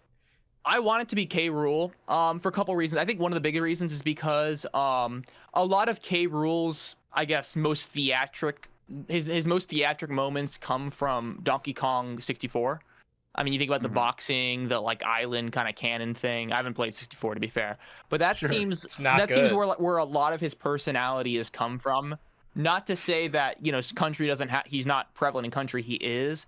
I Oh, think nobody that watched the cartoon. They didn't watch his the... character was CGI definitely cartoon? refined. His Hope character not. was definitely refined in 64, and I think that because Donkey Kong, well, also he hasn't been in a real Donkey Kong game in a long time. Just because there hasn't been like a serious new Donkey Kong platformer that I guess since Tropical Freeze. That I don't know, having him back for this whole new kind of dimension of Donkey, the world of Donkey Kong. It seems The like they're kind of donkey bringing it back. They're the donkey dimension dimension, of the Kong. coconut cream pie dimension. It just seems that they're completely. It just seems like a big step forward for Donkey Kong as a whole, and it just seems like now is a great time to also include King K. Rool. You know what I mean? But Yeah. do you want him That's to the be big reason for me. like the ultimate villain of the game? Though? Yeah. Do you prefer? You would prefer him to like the Void Co, which is currently what we understand to be like the villains of the game. Mm-hmm. Yeah, definitely. With the mysterious. I think that they are pretty cool and could stand as like just the villains throughout the game. I think it's not necessary that K. Rool comes and usurps their role as the villain, though maybe He's, like, that's like working for some. Yeah, like I could see him either working for them or being like a begrudging, like it's like a Mario RPG where Oh yeah, that'd be Bowser lit. is usually not the main villain. He's Yeah. like usurped by Except some for the other shitty villain. ones, right? Oh, sticker star! Oh, get out of here! It'd be cool if he but- was like a not a secret boss, but like some kind of twist villain. Did anyone here play Splatoon 3? I had not played I didn't. Splatoon 3. I The played 1 and 2 coolest though. moment was you guys Nintendo playing Splatoon 3. Do you mind if I spoil it? Go ahead, I don't give a spoil it. It's fuck, fine. dude. The coolest I got moment. spoiled over. Like I don't fan service when it comes to video games I think is really fun. Like movies I can go either way, but like video games like holy shit, that's Thing from Other Thing.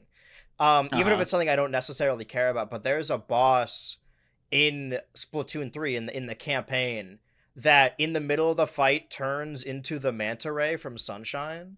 And that was like the coolest shit to me. I was like, "Oh my god, that's so cool."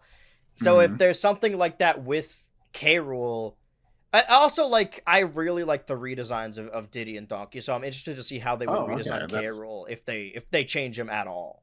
Because He I've might seen already very be mixed perfect. responses to the DK. Like, people just dislike it redesign. because it's new. I'm 100% positive about it. Like I would say, like I saw it and I was like, oh, this is instantly better in my mind to the original DK. But I think it's just because I'm such a fan of like cartoons and expressive animation.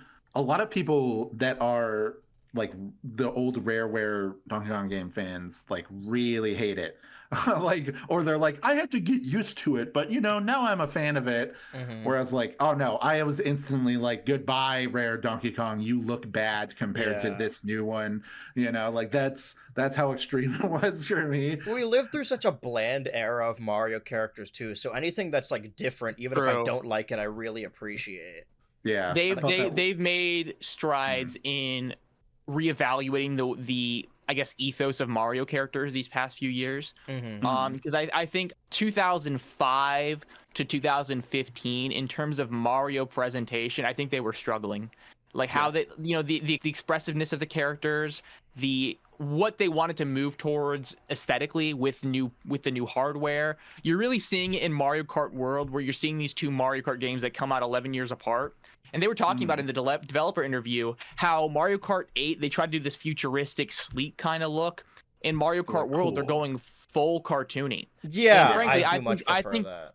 I think that is a lot better for Mario. I'm a little iffy on some of the render changes. Right. I like the Donkey Kong change though. I think some people are a little too hard on the old Donkey Kong now. Some people are too hard on the new thing and too hard on the old thing. Because yeah, that's fair. There are elements where the old Donkey Kong has not really been expressive enough. I think though, to be fair, there have been instances where artists have learned to work with the design and kind of create something kind of dynamic and expressive from it. But I think the ceiling from this new design is a lot higher.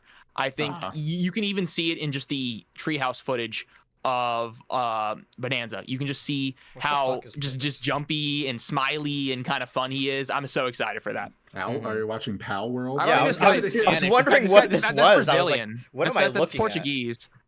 Is it? Okay. I said Brazilian was a language for a split second because I'm an idiot. I was watching the preview of the video. I'm like, what is that? I forgot Pal World. Okay, well, my stance is I'm not saying it because of this, but I think it's likely that there will be a direct the week of the Switch 2 because there's a lot we don't know about Bonanza. There's a lot of honestly the Switch 2 launch feels a little lackluster. Yeah, I could see that. I think the Switch launch granted, was kinda... you know, Nintendo launches, they're always very, like, one-game launches anyway, so, like, Mario Kart World really carries. I don't mind. I guess I didn't read off the rest of the exclusives because we just went to Fast Fusion and then stopped doing it, but... yeah, we got distracted by a bunch We of did other two nonsense. of them. We had opinions about Pokemon, and opinions about Pokemon take a long Right, Bravely time. Default, Fast Fusion. I had to talk about Metroid. Mario Kart World, Nintendo Switch 2 Welcome Tour, of course. Yakuza 0 Director's Cut, And the, I think, sixth exclusive Switch 2 game at launch is a game titled Survival Kids 2025. And I think that transitions us over to, I want to update these whenever we see them. There has been new Game Boy titles added to Nintendo Switch Online since we last held the pod. And as you can see here, they're games like, I'm going to keep that muted. Games like The Sword of Hope, Kirby Star Stacker Trademark, and Gradius the Interstellar Assault. It also contains a game that I did not know was on the Game Boy. Did I neither know it was a series? I didn't know Survival Kids reached all the way back. I mean, I knew it was Konami. I didn't know it reached all the way back. No, I didn't know. Is it a remake? When you saw Survival Kids in the Switch 2 Direct, you're like, what the fuck is that? Well, when I saw Survival Kids in the Switch 2 Direct, I couldn't look at anything else because it was frozen on Survival Kids for 10 minutes. So I was like, it was subliminally messaging me as like, I guess I got to get this game. So wait, are you familiar with Game Boy Survival Kids? I am, yeah. What is this? I mean, it's like a Game Boy. It's like one of those games that's like copying Pokemon because Pokemon's popular, the aesthetics and everything of it.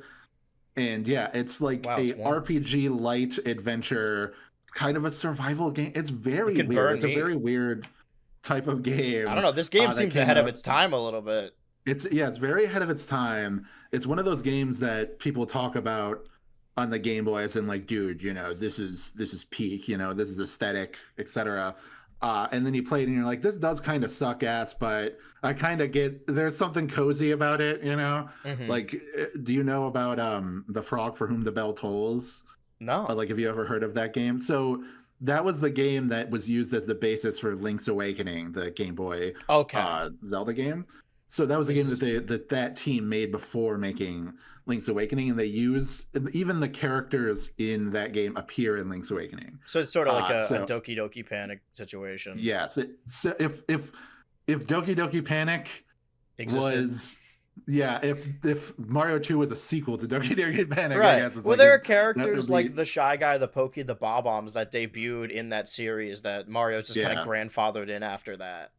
And then Mamu or Wart, you know, he appears in. I mean, he appears in Link's Awakening actually. But I like that he's kind of like a I hope they grandfather him into the Kirby series because he's like a Freddy Krueger-esque character where he only appears in the games that are dreams. And I think that's a fun idea that he's like the Dream Masters constantly, and that's why I think he should be in Dreamland. I think that's a fun idea. Want to know my an opinion of mine that I feel like is kind of slept on? I think a lot of people would have this opinion if there was a YouTuber who like yelled about it a lot. Right. I want Wart in Smash Bros, dude. I love Wart. Yeah. I don't know why. Oh, you have good news? What? Well, I've definitely heard this take before. Okay. I'm just saying. But I feel like I just don't hear enough people buzz about it. But I don't know. I think Mario 2 specifically is a weird pocket of Nintendo history that having a character from it. I mean, I guess you kind of see it. I mean, you have Peach's down B and stuff like that. But just having something like Wart would just mean a lot to me specifically. I think we need I don't know. in there. Have you seen I'm going to shout out a YouTube channel, HP Shredder, I believe is the name of the channel. Okay. He does a lot of, it's called like 8-Bit Odyssey or something. He does a lot of videos where he's reviewing Famicom games. Like that's his whole thing. And he just did a video about Doki Doki Panic. And it's great because he never breaks kayfabe. He never mentions Mario Bros. 2 or its relation to Doki Doki Panic. He just talks about Doki Doki Panic in a vacuum. That's hard. And it made me be like, oh yeah, this is a really great game. Like there's a lot of like, you know, unique elements to this where it's weird like little standalone island of Mario and everything. So I don't know. Kensuke Tanabe, you cooked with that one. I know people hate you because of Sticker Star, but you're good. I like you, man. You're okay in my eyes. Yeah, you were like, hey, let's put Silex in Metroid Prime 4, and I'm like, why? I don't care. He's in there. Well, now I'm re-excited for Nintendo Switch 2 exclusive launch title Survival Kids 2025. Excited to see that. That's a 4-player game, and you could use Game Share, I think. Yeah, I don't want to play video games with anybody else on Switch I guess I'll play Mario Kart with my family. Or I mean, I'm friends or streaming it whatever. day one if you want to hop It's online and interesting. play. Survival Kids has the original Game Boy one has this like cute ass kind of 90s anime style, and then Yeah. the one that is coming out just has this like I don't know like looks My like Sim shit. style. I don't know what to call it. Yeah, It yeah. looks Well, Konami It- in general, they have not been making video games for a long time. They've been making products, basically. Like that's what they've been doing. Like I hope there's even their microtransactions in Survival Kids. yeah, their most recent big game is Master Duel, the Yu-Gi-Oh simulator, and that is just like, I mean, it's a well-made simulator, and if you want to play Yu-Gi-Oh, it's a great time. But yeah, it's just go in, spend hundreds of dollars to build the best deck, and then 4 months later, it's obsolete, so they had to spend more money and so on and so forth.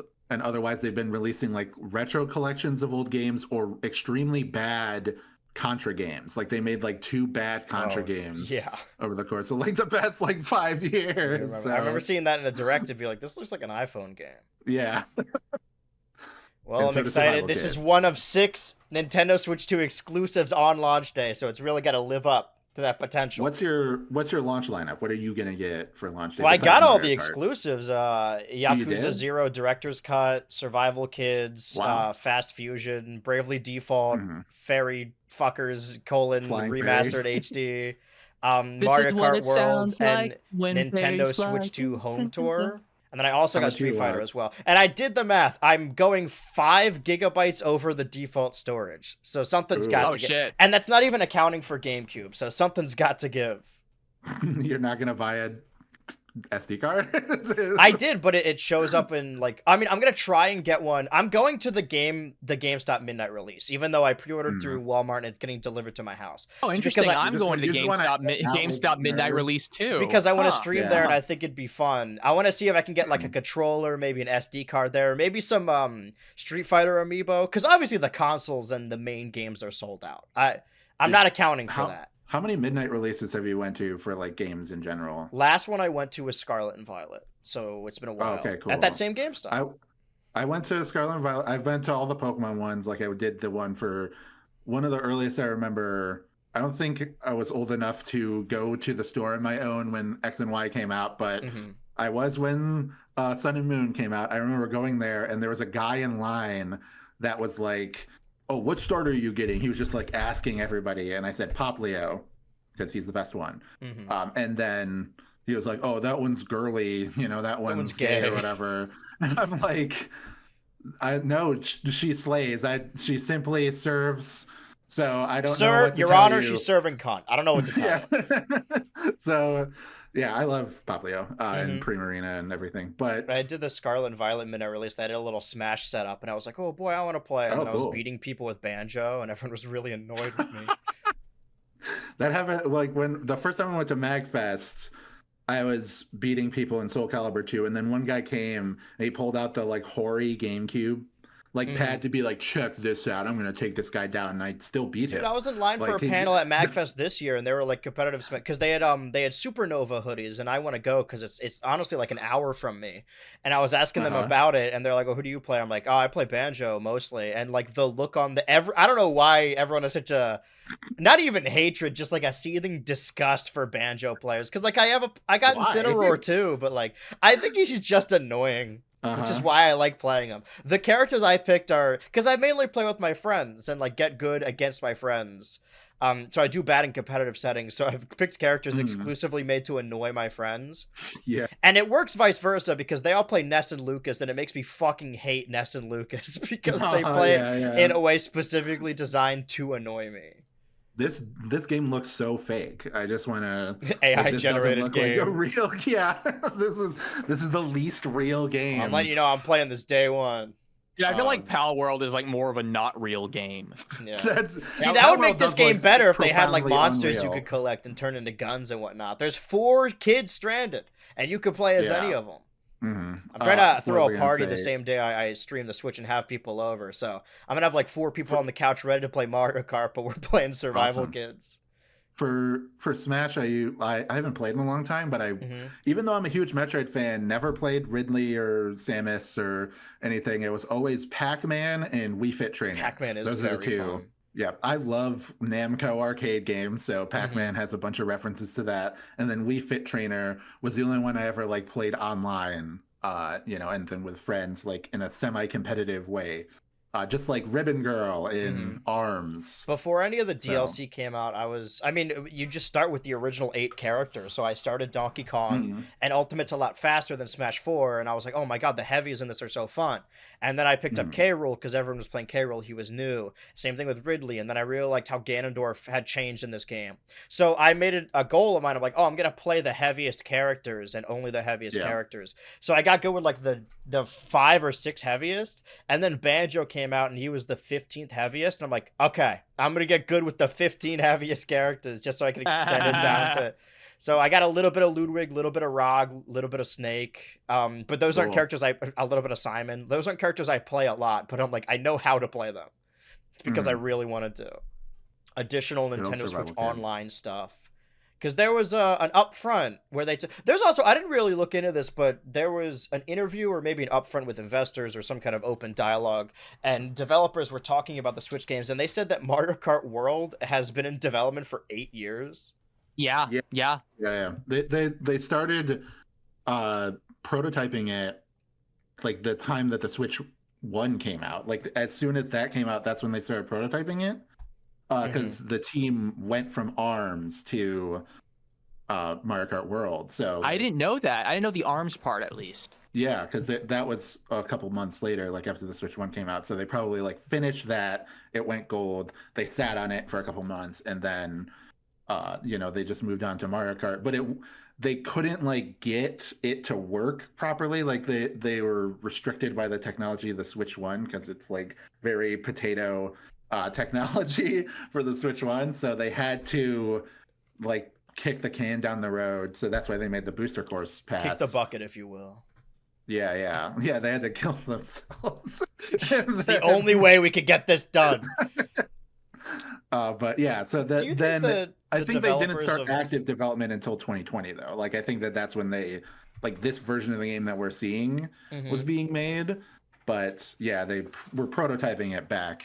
I've been doing a series on stream where I've been playing different Switch games leading up to the release of the Switch 2, and it is called the Nintendo Switch Kick the Bucket Countdown. But I played Bowser's Fury again last Thursday, and it got me thinking, like, okay, so it's been all but confirmed that like Donkey Kong Bonanza is being developed by the 3D Mario team. I think we could probably assume that. So it's interesting that like that game has also been in development for a while and was probably preparing for the Switch 2. I mean, that's what I've heard. I always assumed that game started development after the Mario movie or whenever that was in development, because that really like lit a fire, and they're like, oh, we really like this new Donkey Kong. Let's go in a direction with this. I wonder. But it makes the context of Bowser's Fury even more interesting. Of like, was that just a tech demo of the destructible open world stuff they wanted to try? Yeah, I think it might be the opposite with Donkey Kong, because if they started making it, say they finished Bowser's Fury, like they were done, that was them like prototyping and everything. And that's basically what that game is. It's just like a finished prototype. Added on and if that was in like 2020 or 2021, then they probably were coming up with Donkey Kong and like doing all that stuff at that point. So I think the Mario movie, its design was influenced by Bonanza. Like if I had to guess, like based on the That's what I guessed too. I hadn't considered that. And then at that point, like 2020, if 2020 was when they decided to start working on World, expecting the Switch 2 to come around the corner, then 2021, they probably knew for sure that the Switch 2 was like a thing that was locked in. So I think Bonanza was like made from the ground up to be a Switch 2 game. But then that can was kicked down the road so much that it just ended up like fucking up a whole bunch of other release dates for games. Yeah. So I think that's part of the reason why we haven't gotten Prime 4 already, is because they wanted to like tie it into the Switch 2 in some degree, and they just kept on like delaying it. I had always assumed, as far as the Switch 1 games coming out this year that are going to be much better on the Switch 2, graphically enhanced or just and having additional features. Pokemon Legends ZA, Pokemon's always just very late to the party. I assume they did plan for that to be a Switch 1 game, and they're like, oh, we could also have it on the Switch 2. Yeah, for sure. But Metroid Prime 4, I feel like it is like a Breath of the Wild situation where like they announced it for the Switch, so they got to release it on the Switch, but they very clearly like want to release it on the Switch too. Yeah, I think so. I Mhm. mean, and that's why the Switch 2 edition is a bigger facelift than like the other enhancements that we are getting for the like the free patches. Like they're just like, oh, better resolution, better frame rate. Whereas this is like, oh, really better frame rate. It's 120 FPS, and then 4K resolution, and then also the textures are cleaned up. So it's like better textures, and plus the mouse mode and everything.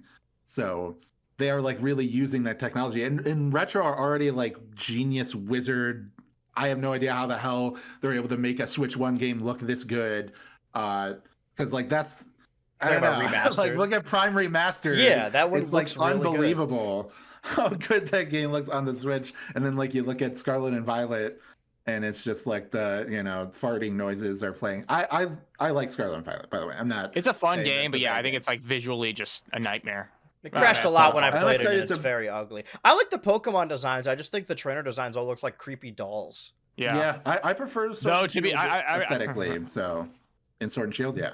Yeah. The That's what people, I was yeah, gonna say I agree. earlier as people keep pushing the goalpost of being like when Brilliant Diamond Shining Pearl came out, they're like, actually Oris was very good. The same thing with like when Scarlet and Violet came out, it's like, man, I wish stuff looked like Let's Go Pikachu and Eevee. And I understand that because I do really find that art style Yeah. charming as well. It's like, man, you guys hated this game like a I do couple like years that, yeah. ago. For me, it's like And a Sword and 3D world situation where it wasn't what I Uh-huh. wanted at the time, but I respect it for what it is now rather than what it isn't, since we've gotten actual RPGs in the series for the console. I think so too.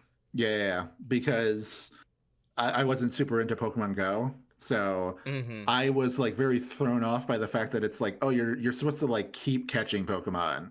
Because I would always just like, all right, I caught the one Pokemon that I need. Yeah. So I'll never catch it again, but you're supposed to keep catching them. So by the time that I made it to the end, I was actually like really underleveled. Yeah, against the I've Elite transferred Four. all my Pokemon up, so I don't like having duplicates. So if I see a Pokemon I know I already have that I caught in like Sapphire or whatever, I'm like, I don't need to catch it again. Mhm.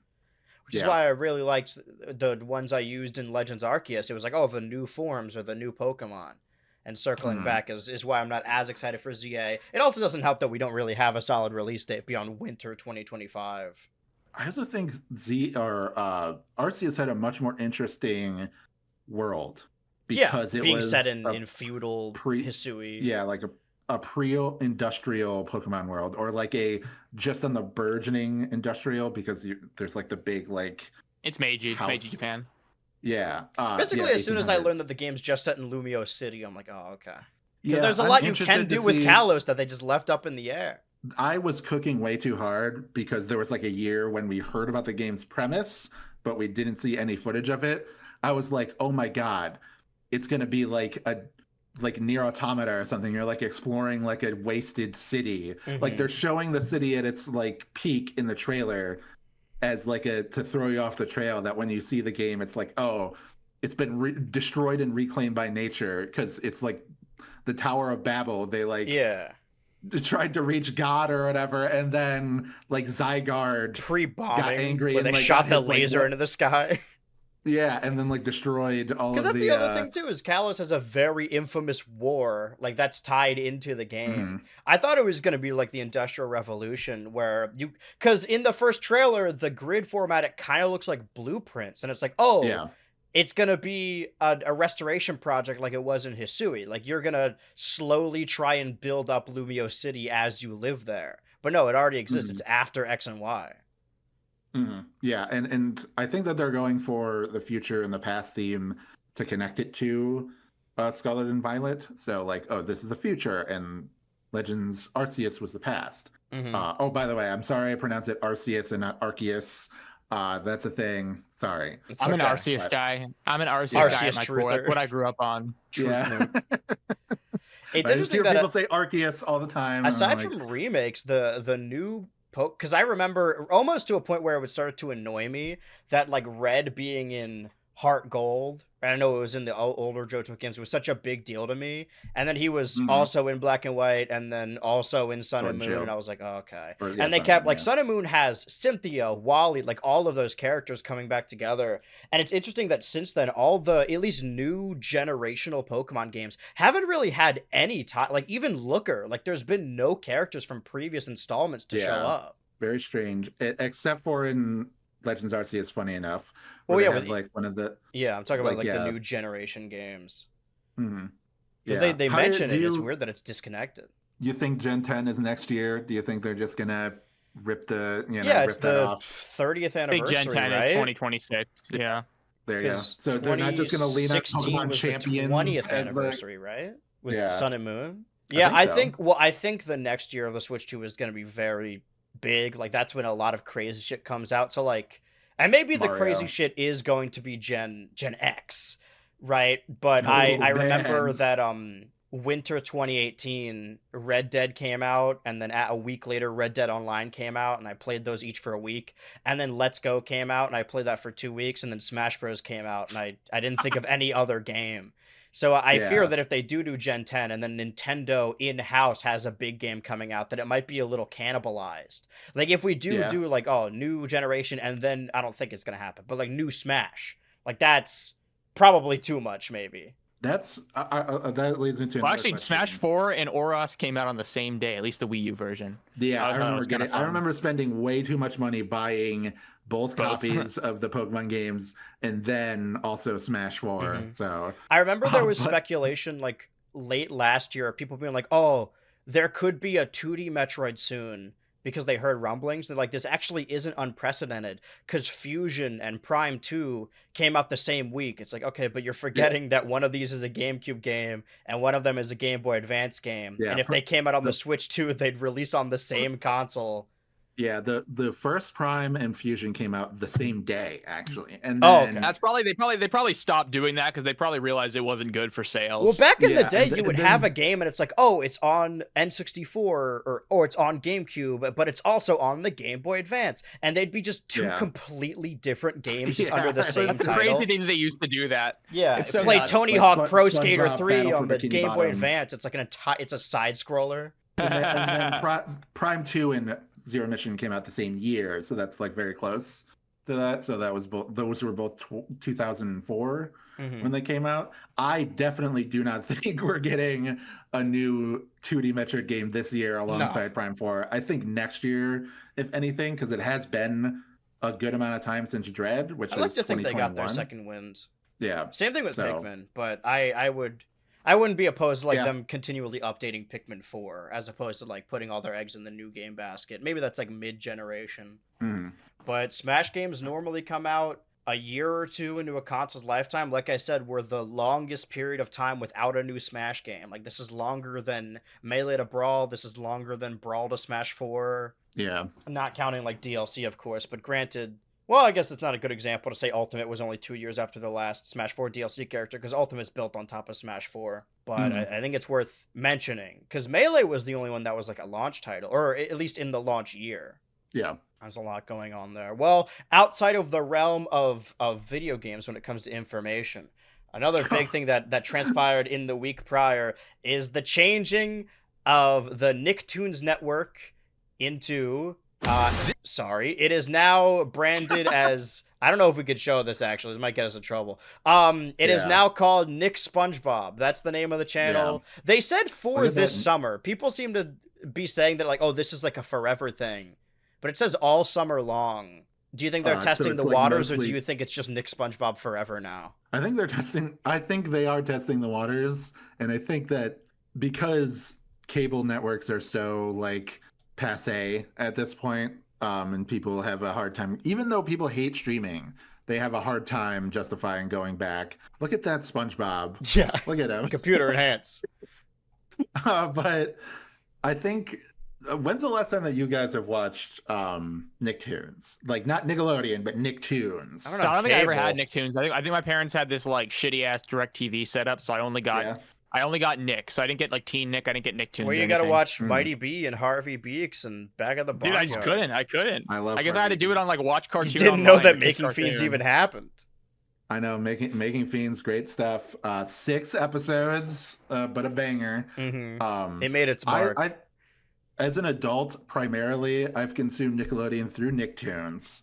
Like Do you I would still just have go over to a cable? friend's house, and we would just be like, "We're 25, and we're just gonna be high and watch Rocket Power." And Because let me tell you, I don't and- have cable anymore, but I still use my parents' Xfinity login to watch Adult Swim most nights, and that's a fun thing to just kind of throw on. That shit means a lot to me. Yeah, recently that's what I had been doing to like watch Cartoon Network shows until um the show channel collapsed into the depths of hell. Yeah, but now if you have unfortunately. the Adult Swim login, you could also Wait, what watch happened? Checkered Past. Yeah, that's true. So in Cartoon Network, the past few years has been in really dire straits. Haven't you heard? What's that? I was saying, haven't you heard? It's Oh, been all yeah, over the yeah. headlines. Yeah, but just like they since there's been like a merger with Discovery, so and then they became Warner Brothers Discovery. There's been a guy, David Zaslav, that a lot of cartoon nerds are very angry about all the time. They're always blaming every single societal problem on David Zaslav. In their defense, it's often his fault.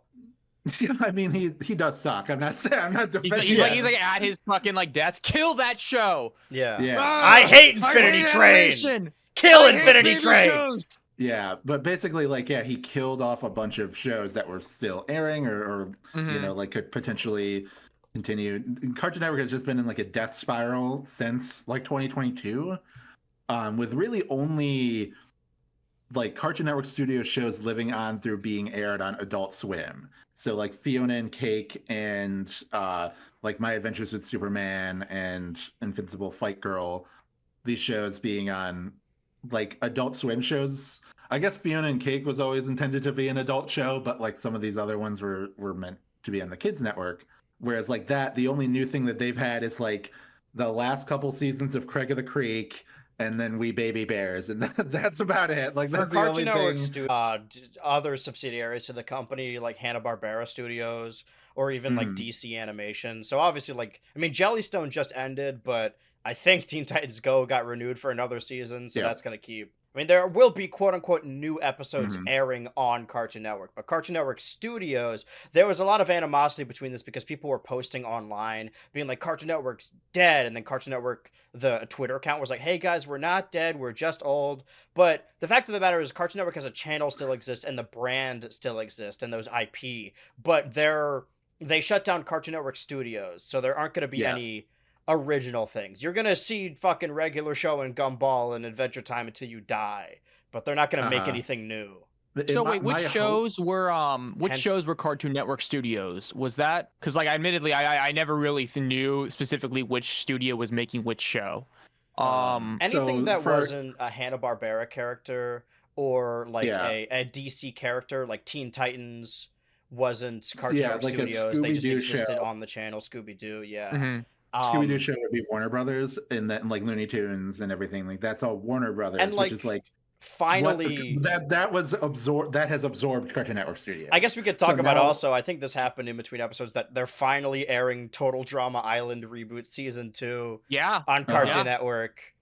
Shout Apparently, out. it was one of their highest rated new shows last year, so that's why I'm a little optimistic, but it's still probably be like 4 years Can't wait until to like watch it anything for the new first comes time. out.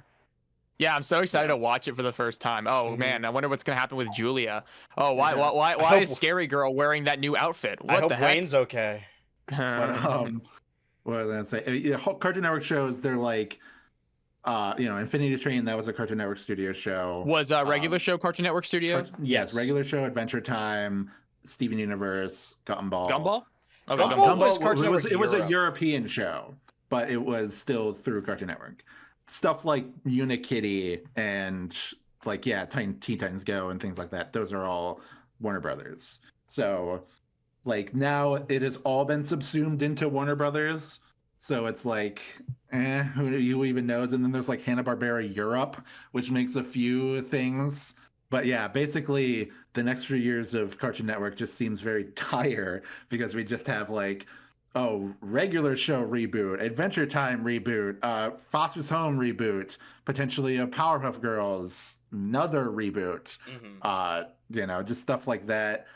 when the other channels and other networks have been at least trying to create something new, as hard as it is, and I they're think usually like canceled after one season, for me like in Stugo 2020, or like a Primos. switch But flipped where I was a Cartoon Network guy most of my life. And then uh Steven ended and BoJack ended, I think the same week, and I was like emotionally distraught. And also the pandemic had just started. And then I right. started Owl House, and then I started Amphibia and Big City Greens, and Molly McGee Mhm. came out shortly after that. And then Primos, and then Stugo, like all of those shows, even like DuckTales ended around that time. Yeah, Like yeah, that Disney was it. XD specifically really took over that slot Yeah, for me, at I least think so personally. too. For a lot of people, like all the round table was like, Shout oh, like, out. we're only talking about Amphibia and Owl House, now. And so, I mean, that's which where I the know, money I love is. those shows, but You like see I think those those are great viewership numbers on shows. that Gumball video? That's where the money's at. I Yeah, don't blame them. that's true. I mean, how are you a big fan of Gumball? I like Gumball. Yeah, I don't think I've seen all of it. It's definitely a show. Like, I think there's shows that you watch every episode, like you binge it, and then there's shows that you Yeah, watch when it's on. And I think They're Gumball is one that I doing. would watch when it's on, but I've never like this put I it feel is a on regular streaming show. and watched it from the beginning. I haven't Yeah. watched like a full episode in a good minute. Actually, I think I Mhm. watched one on a plane. It was like this episode where Tobias is like the gym kind of like little like cotton candy guy, Yeah, the right? rainbow. Yeah, It's yeah, so hard to yeah. describe the characters. Yeah, yeah. And I'm he was just like picturing it in being my really head. annoying. He wanted to be friends with Gumball really bad. I watched that Mhm. episode, and the other day I was watching the episode. I saw this one as a kid where Gumball just wears a dress to school, and everyone just thinks he's a different person. Yeah, Yeah, I was like, that, And I'm I like think remembering season like, season wait, one this. and season 1 and 2 are so different from the rest of the show. Yeah, because the seasons I know for a fact that I watched every episode of are season 1, and I probably have seen all of season 2. Yes. I honestly assumed it was still being made, like straight up, because So that I'm a last a lot of fake people- cartoon fan. Yeah, like Uh-huh. I just assumed that Gumball there were just new episodes. Because I mean, from what I've heard, it's one of the shows that Cartoon Network only airs. It's I've heard people like complain about like, oh, Yeah. this entire week is just Gumball. Well, Yeah. just so we can finish this point, circling back to the idea of NickSpongeBob, there's a lot of channels on cable that exist just to do this anyway. Like if Yeah. you're ever at your parents' house or whatever, you put on Comedy Central, they just show The Office, like on loop. It's for people to put Mhm. on so they can have The Office in the background. I mean, even before the streaming boom, MTV was just ridiculousness the entire time. Like there's nothing Yeah. else on it. So as much as like it just kind of time's changing from a nostalgic standpoint. It's like, oh, it's rough to see Nicktoons go, but on the other hand, Yeah. like this is what most TV channels are: is they have a Yeah. popular show and they air that show constantly. So the prospect of I would hope that the prospect of there being a SpongeBob channel means that Nickelodeon Prime, and that's what Mhm. gives you Metro Prime, will continue to Yeah. air other animated shows that aren't SpongeBob. Yeah. So this have doesn't. you seen like the new show coming out, Wild Pack? Have you seen I haven't seen anything any of from it, that? but I'm excited to watch it. It's in June, right? Or July? Yep, it comes out the same day as the Switch 2. So does Phineas and So- Ferb. Or yeah, I Alright. think it's either the same day or the day after, but like it is like in that same. Let me check my Hype calendar because I do have it cycle. marked. Yeah, it's the 6th. And Mm-hmm. then I know that Ironheart and The Bear come out days apart. Yeah. I guess we So can the transition first episode of that. Hmm. Yeah, I was just gonna say, like the first episode of that, like they showed a preview of it like a couple weeks ago at this point, and I was like, okay, maybe whatever. I'm not like a huge Loud House fan, so I wasn't expecting. Oh, is it similar from to it, but- that? I thought it would be, but watching it, I was like, the show is gorgeous. Like it looks unbelievably good. Like if you look at the art style and you're like, oh, I know how this looks, watch footage of it. That's Because how I it, like, felt about Royal Crackers. I was like, this looks like some shit that would air on FX or Comedy Central, but it's Yeah, one of my like- favorite cartoons, if not my favorite, Yeah. other than like isn't that Smiley Friends. isn't that like the Super Jail? Like isn't it related to that in some way? I don't think so. It's more like Super Okay. Jail I like because it's like very artistic and messy. Whereas Royal Crackers at first kind of looks like those, like a Family Guy clone that would air on FX or Right. Comedy Central or Right, right. whatever. But it actually, But- it's not like a beautiful, I mean, it has episodes that do look beautiful, but for the most part, it's a dialogue driven show. And I do think Right. it's very, very funny. But what I was gonna say with Wild Pack is that it looks a lot like indie animation. Like it seems like it's taking a lot of cues from more artist driven animation, like some like Small Boo and studios like that. It just reminds me of that, or like Oni NG even. Like it has like a lot of that energy into it as far as like visuals. And then I felt like the episode itself was very weirdly grounded and like kind of like character or story focused, despite it being like probably an episodic sitcom for most of its run. Right. But it was like it was very strange watching a pilot for like a modern cartoon, and it had like this very thick layer of atmosphere. It reminded me a lot of Hilda actually on Netflix. So hopefully that paints a good picture for the show. I'm excited to check it out when it comes. I'm definitely gonna watch it, and I have no hope for it. But yeah, go ahead. I'm gonna start a bunch of things, and that is because if we'll throw it over to our favorite segment, the 2025 art consumption list tier list. As of last night, Sunday, well, what happened in between the last Switch to Ultra podcast and this Switch to Ultra podcast? I have begun playing Doom the Dark Ages. I watched the first episode of Rick and Morty Season 8 last night. I watched the final Mission Impossible movie. And on Sunday, I finished Daredevil Born Again. And the final episodes of Season 2 of The Last of Us and The Rehearsal had aired. So there's a lot of things on this board that I can now put up here. I'm going to keep Doom the Dark Ages down here because I know I said last time that I would rank it, but I truly don't think I've played enough of it. Like, I didn't want to put Monster Hunter up here until I beat it, Star of Providence until I got far enough that I'm like, oh, this is kind of like the end of the game.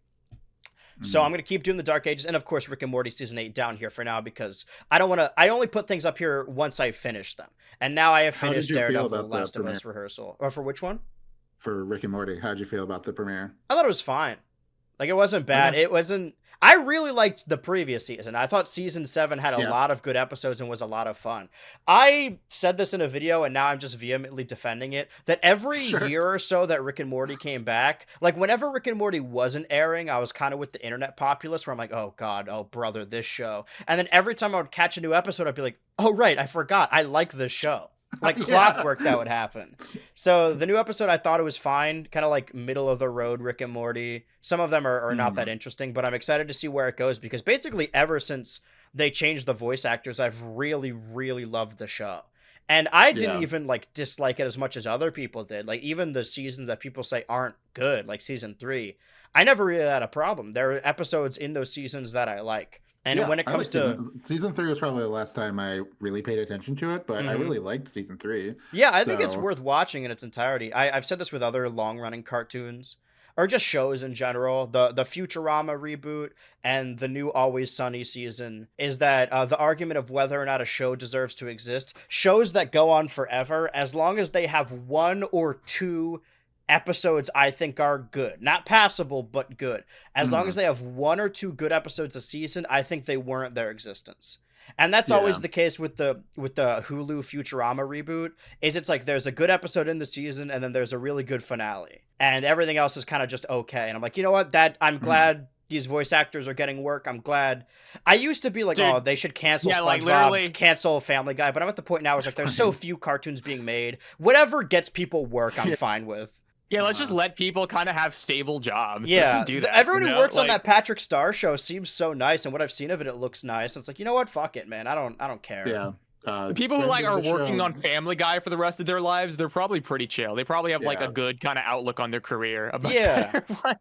A friend of the show, Nick Tendo, has been very adamant that I watch the Patrick Star show. So like he's DM'd me multiple times saying like, dude, you gotta watch it. I've been trying to push Royal Crackers onto him. Yeah. A lot. Yeah, and I'm trying to do it with Stugo. So dude, I do love Stugo. I have yet to finish Stugo. Okay, so here's the in order of when they came out stuff I haven't finished. Abbott season 4, Goosebumps season 2, Stugo, Chibiverse season 3. Even if I watch the new episode, I think Chibiverse is going to air throughout the year, so I'll just keep it down here. Yeah. Moon Girl season 2B, Jellystone season 3B. I'm still working my way through Andor, even though I know it ended. But as of right now, I have finished Daredevil Born Again, and I can firmly put it here in C. Huh. So, I was gonna say, are you guys familiar with Daredevil at all? Any of the Netflix show? I watched the first 2 seasons. I think either the first 2 or the first 3. That's what I did. Back in 2018, I watched like all the Netflix shows at least until I think Punisher. And Punisher people like, but I just kind of stopped watching there. Yeah, I think I was just kind of like losing steam. That's my understanding. Yeah, wait. I love doing it. You want to put me in the nut house? My But understanding. I remember loving the first 2 seasons of Daredevil like a lot. I don't think I watched the third one though. Well, let me tell you, for this new season, Foggy is in 1 episode and Karen is in 2. All right. Are those the ones that like the original people were actually on? Yes. Or... So I was gonna say this. That's so the extent funny. of my knowledge of Daredevil Born Again is that it was developed to be just by the people who work on the MCU. And then they realized, like, oh, this is dog shit. We need help. So they reached out to the and I don't even dislike the MCU. And they reached out to the people who worked on the Netflix show. And then they only had so much time to do rewrites and whatever. And it was my understanding that episodes 1, 8, and 9 were worked on by the Netflix team, and everything in the middle was the Disney Plus team. And 1, 8, and 9 are the best episodes, the only good episodes of this season, I'll say. And you could see there's a stark difference. And I just finished episode 9, so like just the way it looks, the way it's shot, the way the characters talk. And there are plots that are brought up in the first episode that aren't brought up again until episodes 8 and 9. Like, legitimately, without going too far into spoilers, there's an early episode where Frank Castles is like, I gotta go do something. And then he comes back in the finale. It's like, where the fuck were you, man? Like, what were you doing? There's so much of that. And, like, the later episodes have so much to say. So this doesn't make me pessimistic to season 2, because I know they're already filming season 2, because I think now they're like, all right, we got to lean into this, we got to let the people who know what they're doing do what they're doing. But as far as Daredevil Born Again season 1 goes, I think it has really high highs, and of course in that first episode and those last 2 episodes that put it up here, up in C, of course, but the rest of it is just boring. Like, none of it's bad, it's just mostly boring. I think and maybe you guys agree with me, but in general, people are way too harsh, or way not harsh enough, I guess, when rating things. They tend to not use the whole spectrum of rating things, or they think that, like, if you put something in like B or C, that you're saying it's bad, like just purely bad or whatever, like not worth experiencing, and like whenever somebody says like this thing is just a 7 out of 10, I'm like, that's still pretty good. It's like passing, you're just using that wrong. Like, if you want to say like this thing is mid, say 5 out of 10. I have YOLO season 3 at the top of B because I liked it, but there's nothing in it that I'm like, that was fantastic. I think the big thing is a difference in where you ideally think the middle should be in how you rate, like, TV shows and stuff, in comparison to where people usually are most familiar with being rated, which is in like an academic setting, because most teachers, like the average grade should not be a 50. Like, a 5 out of 10 should not be the average grade in your class, and if it is, well, then everyone's failing. Well, usually if everyone has a bad grade, then that's kind of on the teacher. Then that's when they'll sometimes, that's what I'm saying. But I've talked to teachers before, and often they think that like they're doing a good job if the average mean grade on most of their tests is like a B or a C, maybe like an 80 or something.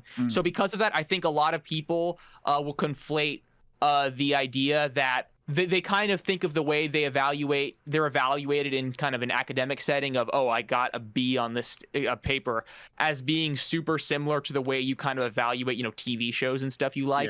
When I think that you're leaving a lot of nuance in how you can express what you like and dislike on the table, if you were to grade, I guess, TV shows in the same way you do like an academic test. If that makes sense. It's also the difference of, is this piece of art, is it the best or is it the least bad? And I think a lot of people blame the likes of CinemaSins on this. It's like, oh, your favorite movie is the one that made the most sense and had the least flaws. There's a lot of things up here that I think are pretty, like, for the most part, bad. I rank them by higher highs. Like, if its highest high is really, really good. That being said, Sinners and Severance are fantastic. But everything else is like, if your high highs were really good, but then it was bogged down by other stuff, I still like it for the most part. Like, there are movies that I think are bad movies that have moments that I think make them stand. I would rather a movie be bad and interesting than like average and like makes sense, quote unquote makes sense. There's the least amount of plot holes in this movie or whatever,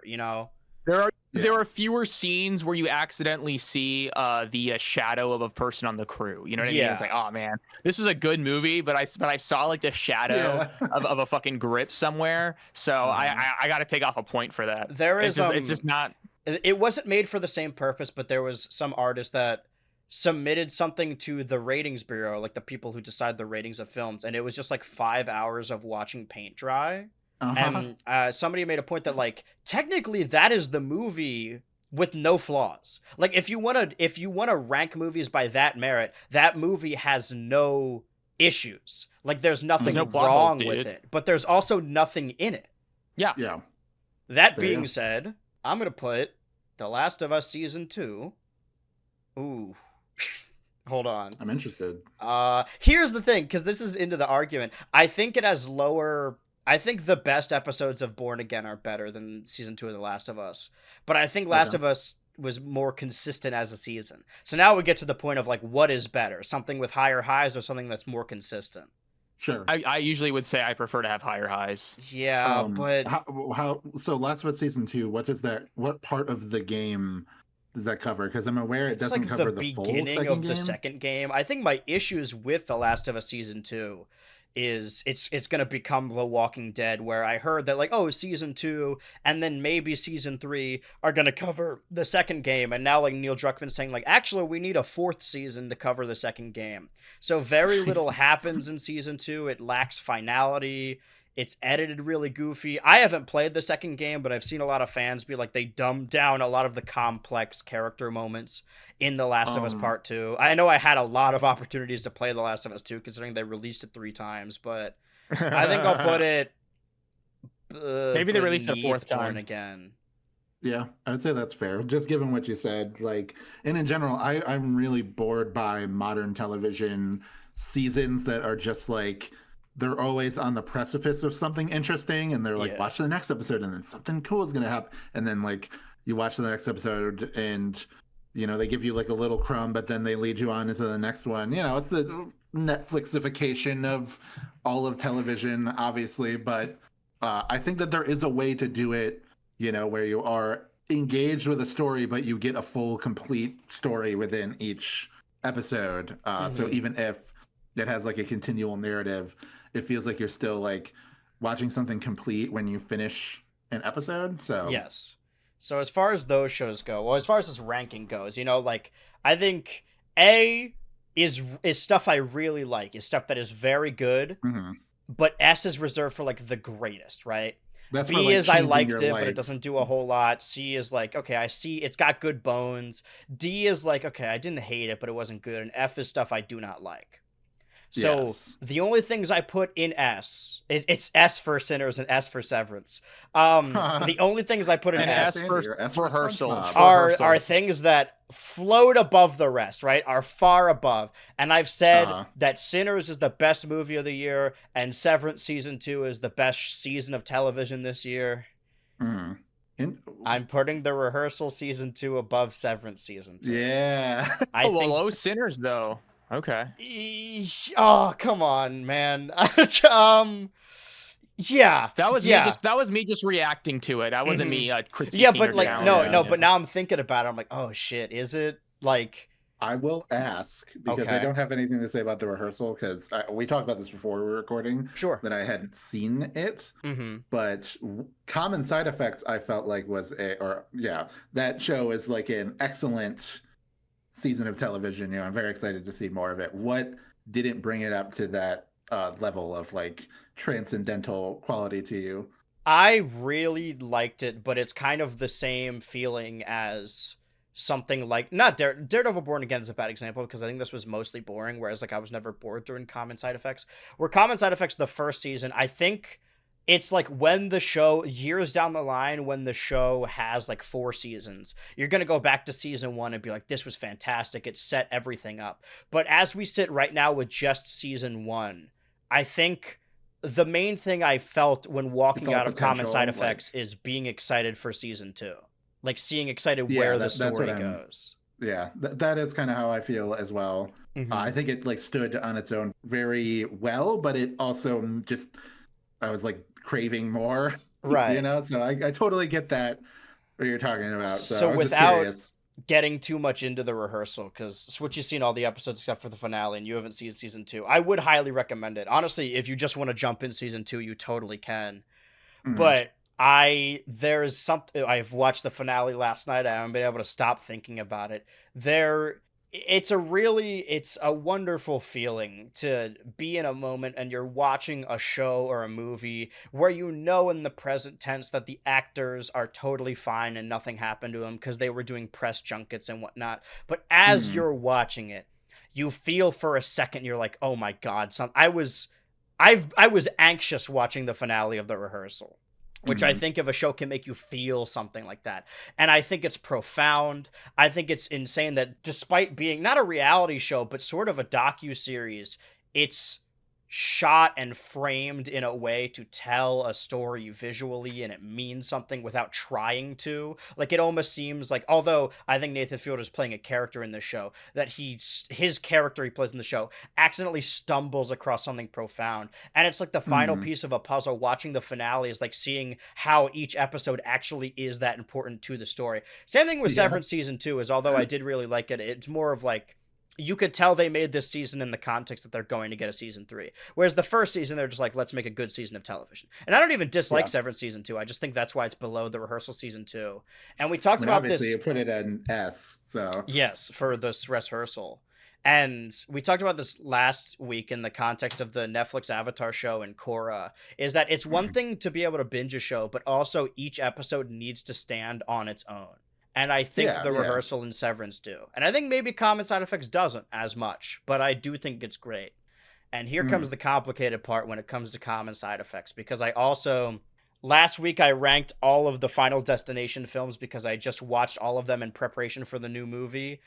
Right. While doing that and The Karate Kid, which we talked about with our buddy Dan, I have been watching all of the Mission Impossible films concurrently leading up to the new one. And it has opened my eyes. I think these movies fucking kick ass. I love them. Yeah. And I'll talk about the new one, about Mission Impossible Final Reckoning, is that the two things I heard. Well, the first thing I heard about the movie is that it's silly. Is that people didn't like it because it was kind of silly and stupid. And I will say what I really like about the Mission Impossible series and what I think it gets better later down the line is that it basically just becomes like My Little Pony Steven Universe. Like, Ethan Hunt will like extend his hand and be like, you don't have to do this, like you could join us. It's like One Piece or it's they win with the power of friendship and it's beautiful. And without going too much into spoiling Mission Impossible 8, because I do think people should watch these movies, and everyone on Twitter has been doing their individual ranking, and I'll get into mine in a second, but this movie is hopeful. Like, is it stupid? Is it silly to believe that if given the chance, all of the major countries in the world would choose peace over nuclear annihilation? Is that silly? Is it stupid to believe that the power of friendship can overcome AI? Is that silly? Is that stupid? Sure, but it's still a good movie. And I really, really liked it. I came out of that, I was in tears. I was like, wow, the world is beautiful. It's a beautiful place. But I also just had an emotional week to begin with. So I think the other thing, okay, so I was riding that high after I left the theater, but the other thing, it's called The Final Reckoning. And the movie before this, number 7, was called Dead Reckoning Part 1.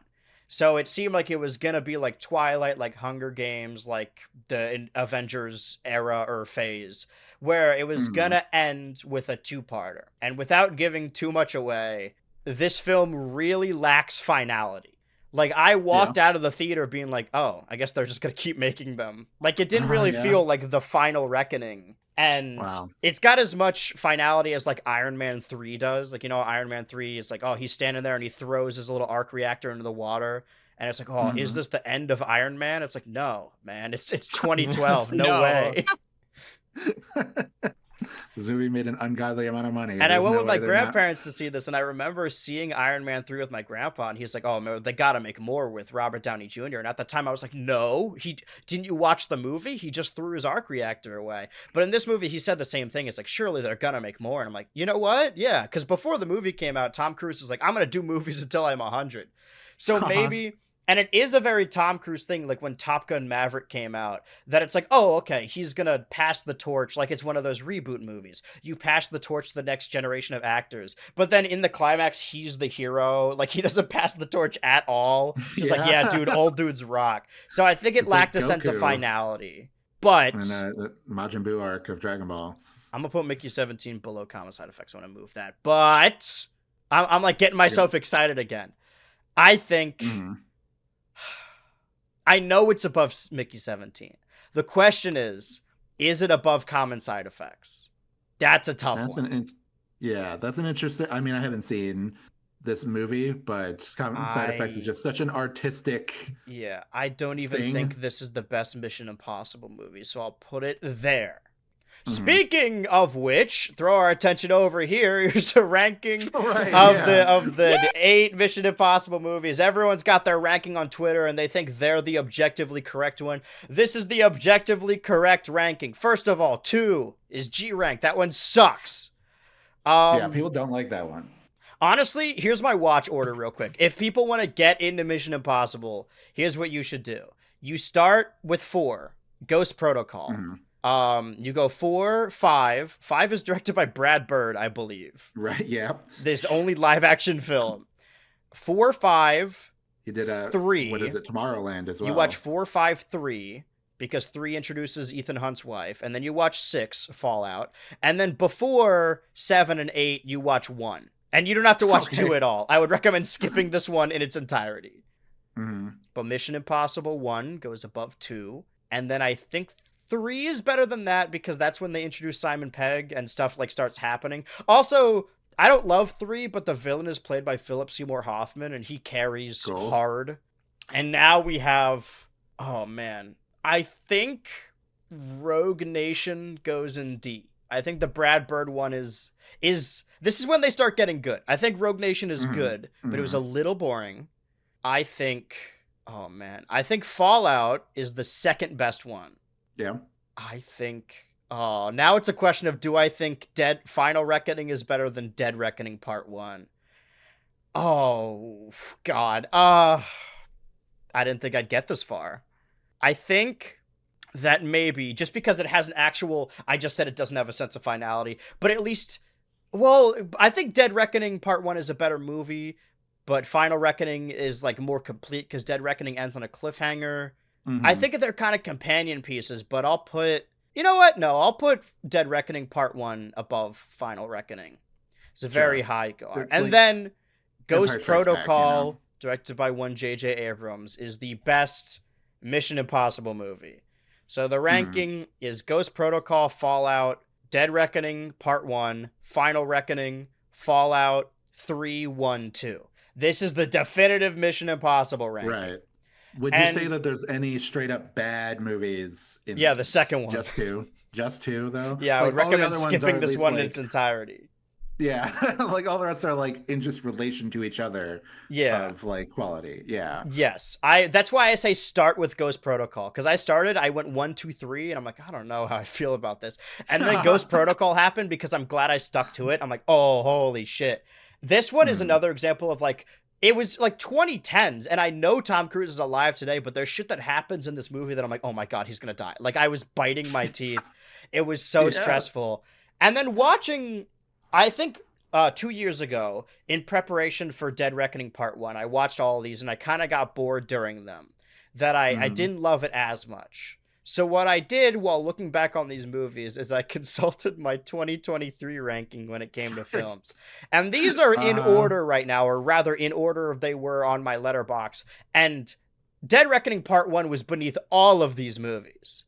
And I really don't think it should be. So has anyone here seen any of these movies on this list? You know what? Somehow I have not seen the Mario movie. I had it too. Well, this isn't too high. It's actually too low now that I look at it. I don't know. I'm putting Across the Spider-Verse in S tier. I think that was my best movie of 2023.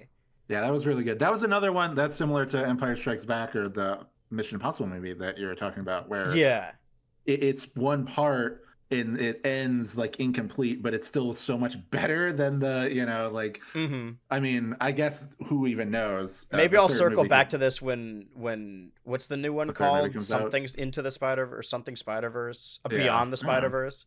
When that comes out, I might bump this down if the sequel sucks, because I think that's the issue you walk with when you create a Part 1, is that if the Part 2's bad, it kind of reduces the quality of Part 1.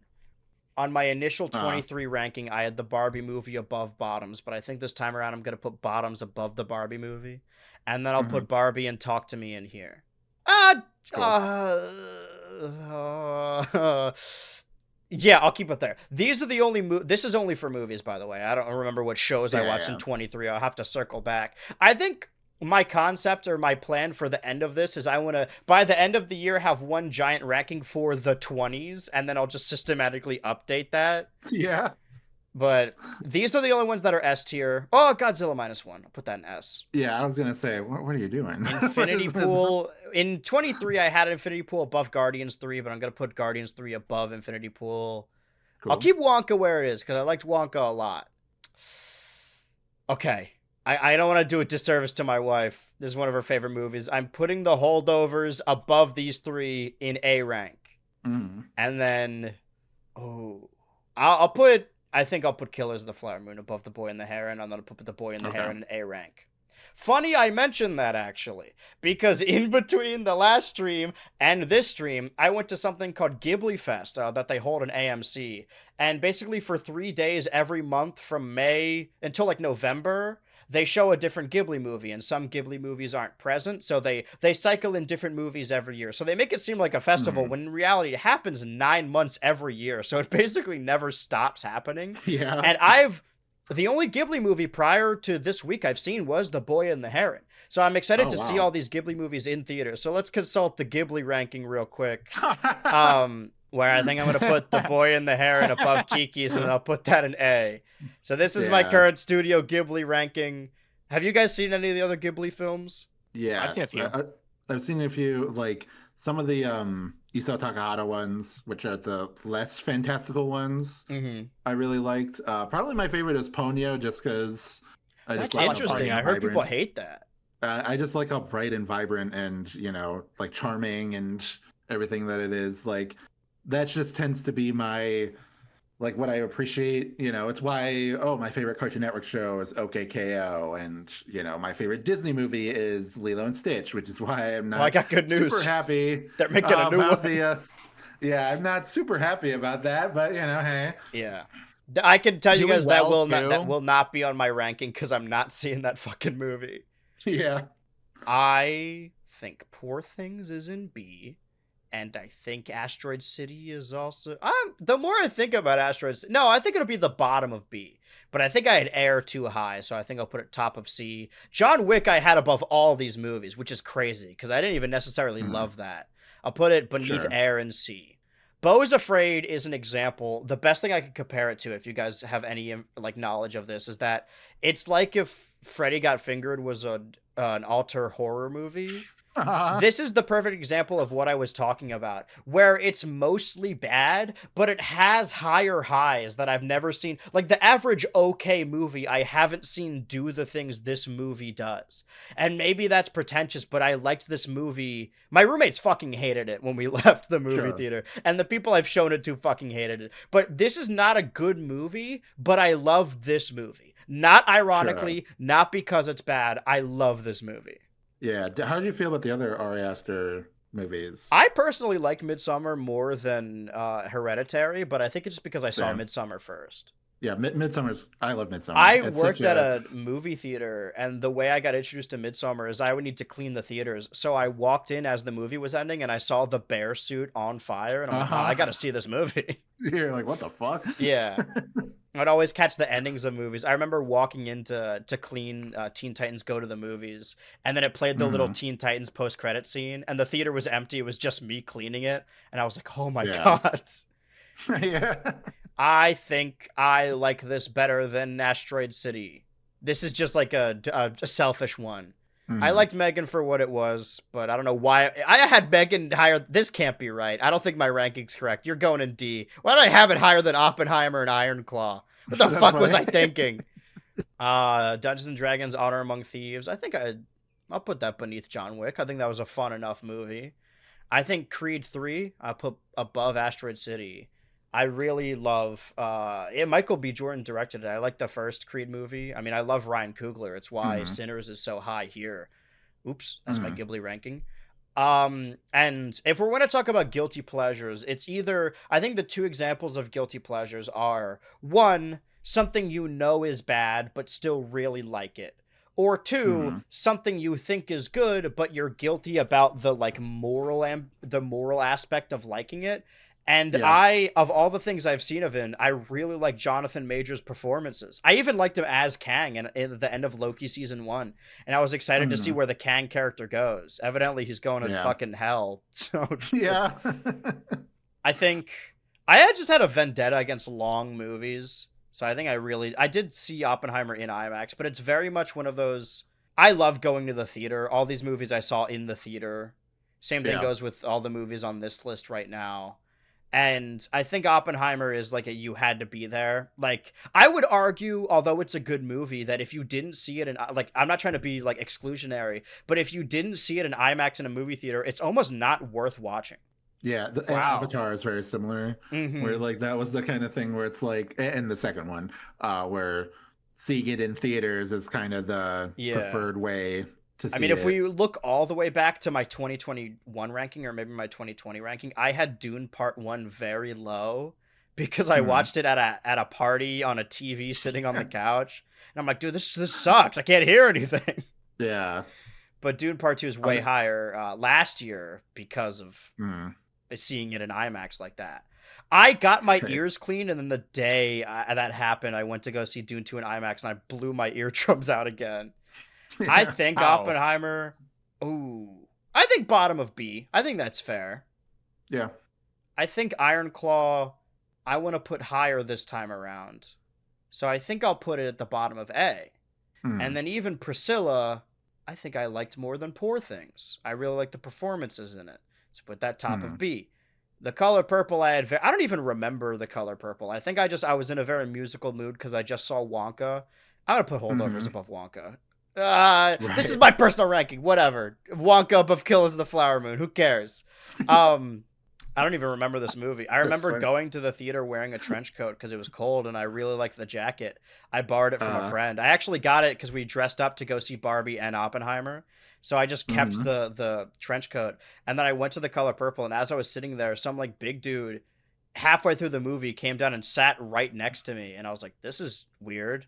And then as I left, I was like walking out of the theater to my car, and I could see him following me. And I turned around, I'm like, hey, like, what's going on, man? He's like, I guess he thought I was like a threat to people there because I was wearing a trench coat. Right. And he's thought like, you were like you were two two children on children. top yeah, of each and he's other. Yes, there you made the he same thought I was two children watching a rated R movie. And he's like, I'm going to follow you to your car. I'm like, no, you're not. Absolutely no, you're not. And that's all I remember about The Color Purple. So that's such a what a guy shithead. thing to be like, this person's a threat, so I'm gonna act like a weird, threatening person. Yeah, I'm gonna be a to dick. that. How old was he? And he was an old head. And then the worst part is like when I went back and I'm like, I'm gonna talk, because like I worked at that same movie theater when I was a teenager because I was back home for the holidays. And I talked to the person, or I'm like, hey, can you call your manager? I just want to talk to them real quick. Not like you're not in trouble. I just want to like discuss something. And I told them what happened, and then like they asked the person, he's like, I don't know what you're talking about. I gotta go. Like he immediately was like, I don't like if he's like, hey, this person's a threat. Like okay, at least you're standing your ground. But he was like, I don't know what you're talking. I think he was just being a dickhead or like a predator. I don't fucking know. I didn't want him anywhere near me. Yeah. Anyway, Scream Part 6 is at the bottom of D. I had Trolls band together really high. I think because I put these on my ranking the day I see them in theaters. So I was riding such an energy after seeing Trolls band together. And I just love musicals, which is why I love Wonka, why I liked The Color Purple. I would put this bottom of C. But I'm thinking about these movies about like how much I've thought about them afterwards, and I don't think I've thought about Trolls that much after seeing it. But maybe You put an F. Okay. Above C. I show more grace to animated films just because I prefer animated films. Sure. I like the first two Trolls movies. I never saw the third one, so Yeah, this is like, there's more movies after this, but this is the cutoff. Like, I wonder, what do I have below Dead Reckoning Part 1 on my 2023 ranking? I want to see, like, what the cutoff was of when they start getting kind of bad. 23. Below that, I have Napoleon, and then Fast X, and then Mutant Mayhem. Okay, so that's kind of the cutoff. I had this way too fucking low. Anyway, Renfield's another movie that like it wasn't good, but I like what it tries to do more. I think it's really fun. I think Top of D. The Mario movie I liked from a fan service standpoint. I thought it was a gorgeous film to look at, but beyond that, it was just kind of okay. How do you feel about Illumination in general? Like, I mean, I don't as like a the Minions studio. or the later Despicable Me movies, but I think like they were a really good choice because them and like maybe DreamWorks is a good example. I don't remember. There was one company that had kind of a lull period when the Mhm. movies weren't that good, but they were just gorgeous to look at. And I think the Mario movie is a gorgeous film to look Yeah. at, but beyond that, it's kind of just okay. Mhm. But Yeah. I'll put it beneath Trolls Band Together. I like Dungeons and Dragons. This is fine. This is okay. This is, How do by you the like, way, Missing is not bad. This is just the bottom Sure. of these Of movies. this, I yeah. liked it because it did what a movie searching did in 2018, where it's found footage, but it's all a screen recording. Like it's all Mm. someone's phone, someone's computer. And I think, again, this is the one with the least issues. It was the most immersive, the most realistic. I'm like, okay, there were nothing I pointed at the screen. I'm like, this isn't accurate. But now, Mm. this is how low Mission Impossible Dead Reckoning Part 1 was and my 2023 ranking when I saw it in theaters. Mhm. Maybe it's recency bias. Now that I have seen it again, I think it's the top of B. I'll put that Wow. there. Okay. Pretty You know good. what? Yeah, I stand firm. I believe that. I'm gonna put Oppenheimer above Asteroid City. Am This is a I? good, I'll good year keep it for there. movies. You know. Yeah, I'm excited to go back through all these individual ones and just do one big ranking. The 2020s, we're like, I mean, I guess at the end of the year we'll be halfway. Or no, I guess at the end of I know. 24 we would have been halfway. No, 2025. Oh yeah, because 2030 26, counts 7, as 8. the 20s. I guess no, you're right. Yeah, because like it goes from 1 Nobody- to 10. But like if we're counting the Yeah. 20s, I do 2020 onward. Well, by the end of this year, I got to do my big 20s rankings. Hopefully, finish all those shows and whatnot. I haven't watched any of White Lotus, and maybe now would be the opportunity. But that has been my ranking corner. Those are all the updates. I would say maybe next week I'll have something more to say about Yeah. Doom: The Dark Ages. Gotta get on Stugo. Because it's the final Switch 2 Ultra episode before the release of the Switch 2. But that's all I have to say. I mean, those are all the updates. Those are all the rankings. Do you guys have anything else you would like to bring to my attention? Any discussions before we wrap this up? Just watch Stugo, everybody. Oh, yeah. Do you want to talk about Stugo? Yeah, I mean, absolutely. How much have you seen of it? I think I'm halfway. We got to the Okay. episode. I have the Patreon server, and you're welcome to watch stuff with us. We watch everything Sunday night. Deli Sure. joins us on occasion, and so does Mhm. Switchy. To just watch episodes of shows weekly because we like watching them weekly. Now that we finished Daredevil and finished Last of Us and finished The Rehearsal, there's going to be a lot more gaps so we can like, okay, go back to Moon Girl, go back to Jellystone, maybe watch that Tales from the Empire stuff, so on and so forth, and the new shows will come out. So we've been watching Stugo weekly, and there was a couple weeks that we missed. So I think the last episode we watched was the one where they all had their hands inside the machine, and they had to keep their hands Okay. in there the longest, and also Yep. Sarah was revealed to be a twin. That's as far as we got. Yeah, that's like about halfway. Okay, so I think through. halfway through season 1, yes. Sarah, she's my favorite character. In my video, I'm working on a video right now about Stugo. That's about 70 minutes long. Is that so going to be it's the next video on your channel? Yes, that will hopefully Okay. come out before the Switch 2 comes out. Okay, so soon. All hopefully- right. So yeah, hopefully next couple, like, I'm very close to finishing it. I had some problems because my computer was running really slow, so Vegas Too much was just Stugo. like really lagging. Yeah, well, yeah. And the section on Sarah, every other kid was like 4 minutes, 3 minutes. Her section was like 12 minutes, so it was multiple times longer than the previous. That twist is so stupid. And this is one of the things that I love about the show so much, is that it's just like it commits so hard to being as like dumb as possible, but then it's like, oh, but this is canon. This twist that like fundamentally like ruins the character and makes every appearance of her less meaningful and more confusing for no reason, but it's also funny as fuck. So who cares? Like I just love that. Like I think that there's just such a good energy to Stugo as a show that's kind of missing from a lot of modern cartoons and especially like DTVA shows. It really reminds me of like that 2010s era Cartoon Network. You know, like Yeah. Clarence and Adventure Time and regular show. It's basically like And Lord even of the Flies, technically, if you think Yeah, about it's it. very, yeah. I mean, yeah, it has a lot of similarities to that. So it's like very interesting watching that and Primos, like back to back. I really I loved like both. Primos. I want Me to have an too. opportunity to talk about it again. I mean, we talked about this before the pod, that sometimes I Mm-hmm. worry I'm just becoming like a nostalgia critic, perhaps, where I'm just like, oh, remember this thing from your Mm-hmm. childhood. But I watch a lot of, I mean, I guess that's what this show is for me to do the ranking. I watch a lot of Yeah, modern shows and modern movies and play modern games. Like yeah. I'm engaging with pieces of art that are coming out now. I guess I just haven't had an excuse to talk about them. Except for Royal Crackers. I think everyone should watch Royal Mm-hmm. Crackers. Yeah, yeah. I feel that way too, where I tend to want to make videos about new stuff that I'm excited about, which is why it took me a while to start making videos again. Mm-hmm. And Primos and Stugo were kind of the impetus for me wanting to make videos again. But I was like, I like Primos less than Stugo, so I'm going to do that first. But then I accidentally cooked way too hard making a video on Primos, and now it's like part of my identity. Like people are like, "You're the guy who made that good Primos video. You're very positive. Oh You're man, also, you love Primos. yeah, the only so person who much." said something good about Primos. Also, Yeah, and I'm like, happened to be the only person who talked about it after the show came out.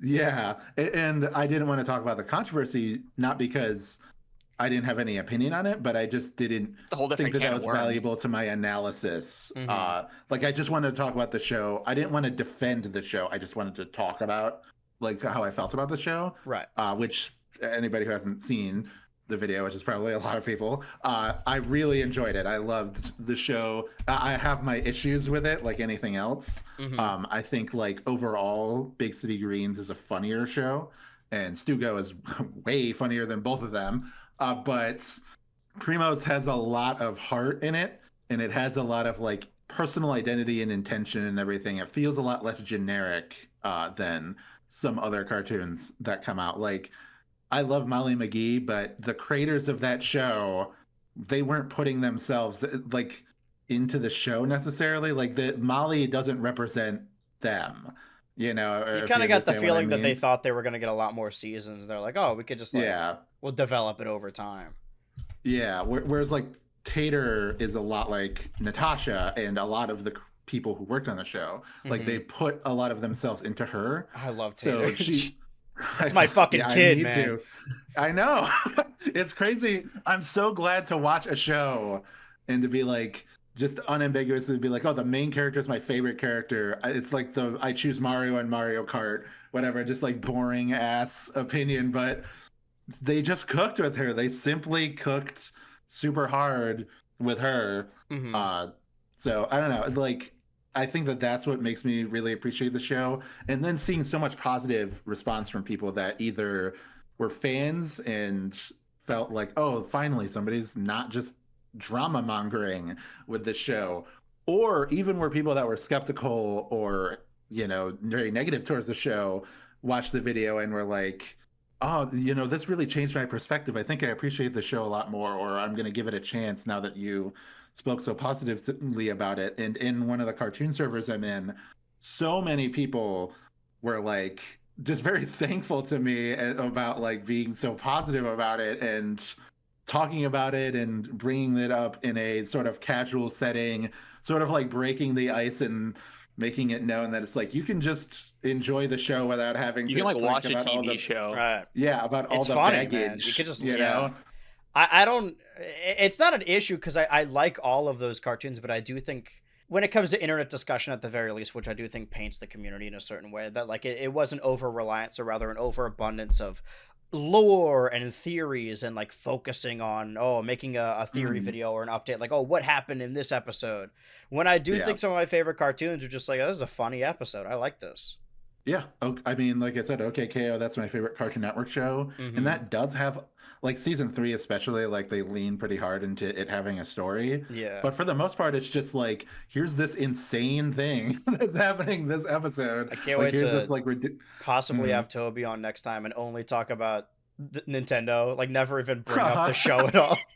that is the good thing of yeah. Go ahead. Sorry, there's something to be said about how ease of, I guess, getting into a show really affects how not necessarily how likable it is, but how much, I guess the best way of putting it is I think there's a lot of shows out there that kind of have a big ask of you need to kind of give it a lot of attention to kind of know the story, know the set pieces, especially for shows with kind of an overarching story. And you've seen cartoons for kids kind of have that, and in a lot of ways it's succeeded. I mean, I'd say Avatar: The Last Airbender is my favorite shows of all time. But Same.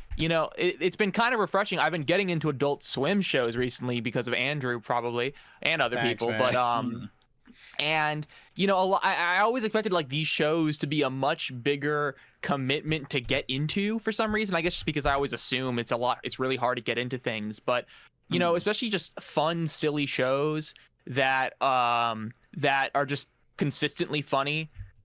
There's a lot of joy in that.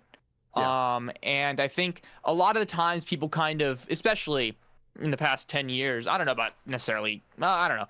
I think there's often this pressure, I think, for shows to really have wider scale kind of what's the word, Stakes, just like larger endeavors, like just kind of everything needs to be very narratively focused for some reason, because that just makes it inherently more valuable, which I don't even think is necessarily true. And I don't know, I'm just thinking about that, like how it's kind of nice to just put on a show and just any episode you jump into, you'll understand, you'll have a good time. Yeah, I feel that way with Stugo. I didn't really mention it in my ranking. I mean, even Primos to an extent. Yeah, go ahead. No, I was just gonna say that, like, in a show like Jellystone, and I think we talked about this last week, of the prospect of like dropping an episodic, mainly comedy focused cartoon all at once, like it's meant to be binged. Like, I would much prefer watching one. It's the same thing with like Stugo or Primos. Like, I much prefer to watch one a week so that the episodes stand on their own, because it isn't really meant to be watched in one sitting, because then you barely remember the individual episodes. That's what sucks about those HBO Max Cartoon Network shows, like the Fungies and Tig and Seek. And like, I'm a little bit more mild on Tig and Seek than the Fungies. I really love the Fungies. I really love Tig and Seek, but granted, I haven't seen a lot of the Fungies. Sure. Yeah. Well, there you go. That show deserved to be like a weekly show, and people talking about it, like maybe 2 episodes released a week, whatever. It has that. It's kind of like a mix between Fraggle Rock and Clarence. Like, that's beautiful. Man. It's great. But I do like Tig and Seek, by the way. I'm just saying that I don't like it as much as the Fungies. I think like Mike Chillian is like a really funny guy, if you've seen some of his animation that he's made before Tig and Seek.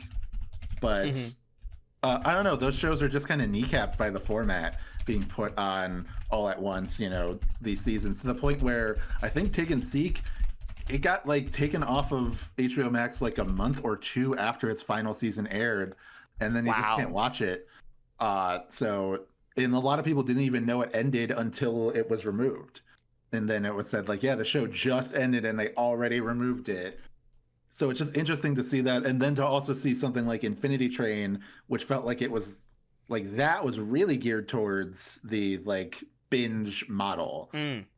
Even though I think there are great single episodes of Infinity Train. That's why it's a go-to 3 and show. 4 were Max exclusives, right? Like, they launched on Max. Yeah.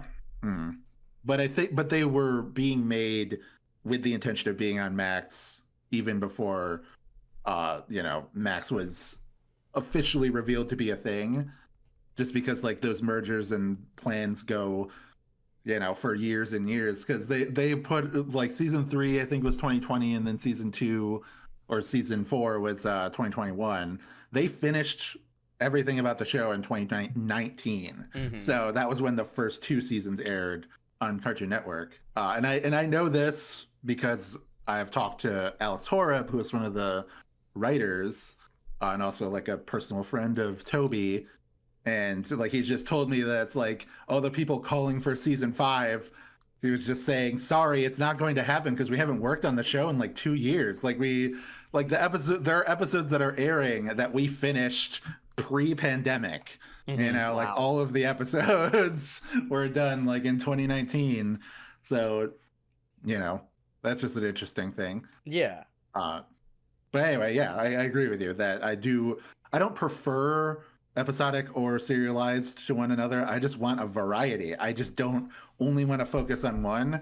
And I think like even stuff like Primos and Molly McGee do a good job of being stories that reward you watching it in order without heavily relying on like some epic world and lore and everything. So Yeah, and that's why I think that Royal Crackers is the best show on television, or the best cartoon in the last decade.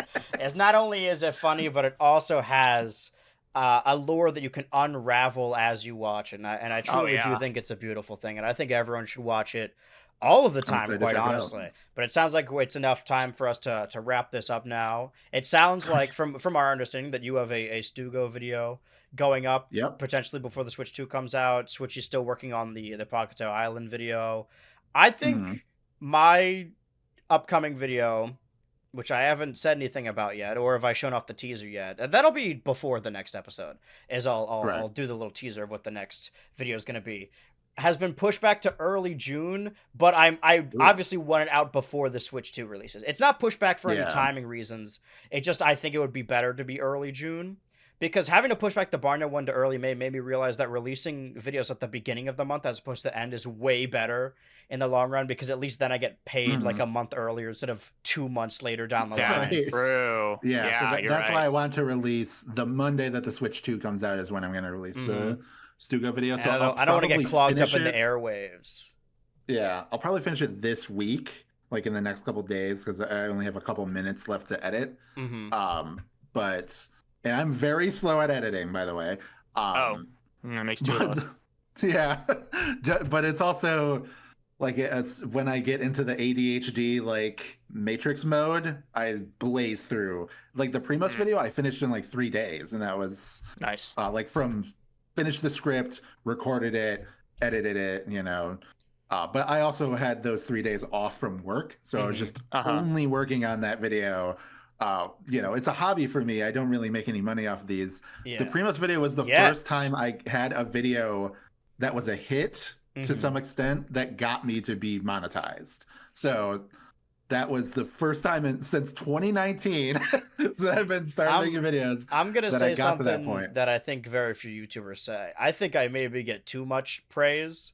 I think sometimes I hear feedback as like, oh, it's insane that you're able to release these long videos every month, unlike, like, not naming other people, but like other creators. And my response to that is always like, yeah, well, other creators have like jobs and like school, like they're doing other stuff. Like I'm incredibly fortunate that this is my job, this is my career. Yeah, but this is all I do. Like your favorite creator that takes a while to release a video, it's not because they spent 5 months working on a video. It's because they spent 5 months working on a video and also work a regular job and probably go to school. Like they're doing normal adult shit. I'm not just like better at doing YouTube. I just don't do anything else. Yeah, and I also have another thing, you know, another source of income with the podcast, Cartoon Buffoons, you know, on Patreon and everything. So shout out. Yeah. Go on. It's Only Magic, $3. You get it a week early. Check it out. Yeah, we don't really have any. Well, I was gonna say we don't really have any bonuses for this show, but last week we had one of them who's a Twitch streamer and a creator, but also and the editor of the show. Say hi. But was in the Patreon Discord server. So I opened the show being like, hey, if you've ever wanted to be on Switch 2 Ultra, maybe consider subscribing to the Patreon in the top tier to get to the server part. Assuming that I'm just gonna fuck with everyone who's there. Maybe your vibes are off. I don't know. But we are slowly running out of people that did get their pre-order. There's one more Switch 2 Ultra before the release of the Switch 2. Let me look down my ranking here. There's one more show before the Switch 2, 7 more before Donkey Kong Bonanza, 8 more before Mario Party Jamboree Plus, 9 more before Evo, 13 more before Kirby and the Forgotten Land Starcross World, 14 more before Daemon X Machina 2, and 52 more before GTA 6. So a lot of stuff is going to happen. And the Summer Games Fest is going to happen like after the release of the Switch, if not right after. So there won't be a lack of stuff to talk about. We just have to decide if we want to keep having a rotating third every time and eventually just run out of people altogether. But I have... we got like 8 billion people to go through, so we're pretty good. Hey, you viewer, get in here. We got stuff to talk about. But yeah, I mean, I have one other person that can talk about it, has their own platform, and has a pre-order. But I mean, if what you're saying about Toby is true, if he's got any interest, just send him my way. Yeah, I'm not guaranteeing that he's gonna have the free time, but it's just I know that he's down to podcast even with smaller people like myself. Okay. I'm physically And again, small. like, yeah, 2 feet tall. I didn't go to but yeah. MomoCon this year, but I remember last year, first of all, people didn't know it was me because they were like looking down. They're like, "Oh, I didn't expect you to like." I don't know why everyone expects me to be tall. I'm very How clearly tall not. are you? We had a fi- real Wario and Waluigi thing going on. Yeah, I'm to be honest with you. 5'6". Wow. Thanks. I guess that is because I'm 6'2", but I'm also like fat, so I'm not sure if that's like. Yeah, I'm short and fat. I don't even have an resultant of that. excuse. Yeah, I don't know. Yeah, But I was thinking because like, oh, you like to cosplay when you go to MomoCon, and I wear Hawaiian shirts, I wear cargo pants, I wear the bucket hats. That I was like, man, I could just dress like Marshall Common side effects. But then I was thinking about it, it's like, do I want to have my fucking belly out like the entire convention? Am I even allowed to do that? You are, I think. I would do it have if my I shit could, all yeah. open. Yeah. Well, we will see. This has been. Well, I have been your co-parent, BH Ultra. And I have been your co-parent, Switchy. Oh, so you code switched there. And our guest tonight. Yeah, it's me, Wyatt. It's Only Magic On YouTube, of course. on YouTube.com. Is there an easier way? Because I know when you look up It's Only Magic on YouTube, it's kind of hard to find the channel. Is there like a specific, like you use the @ like with the numbers at the end? It might be easier. I think it's like one. Hold on, let me. It's Only Magic 3310 as the account. Just search that. Just search like It's Only Magic cartoon review or something. You'll probably get the thing. Check out the podcast, Cartoon Buffoons. We'll also link it in the outro when this is turned into a video. Thank you, editor. By the way, we have a new editor for this episode. Exciting stuff for trying new things. But I will talk to both of you later, and I will return to the show, as will Switchy next week, not days before the release of the Switch 2. Ooh.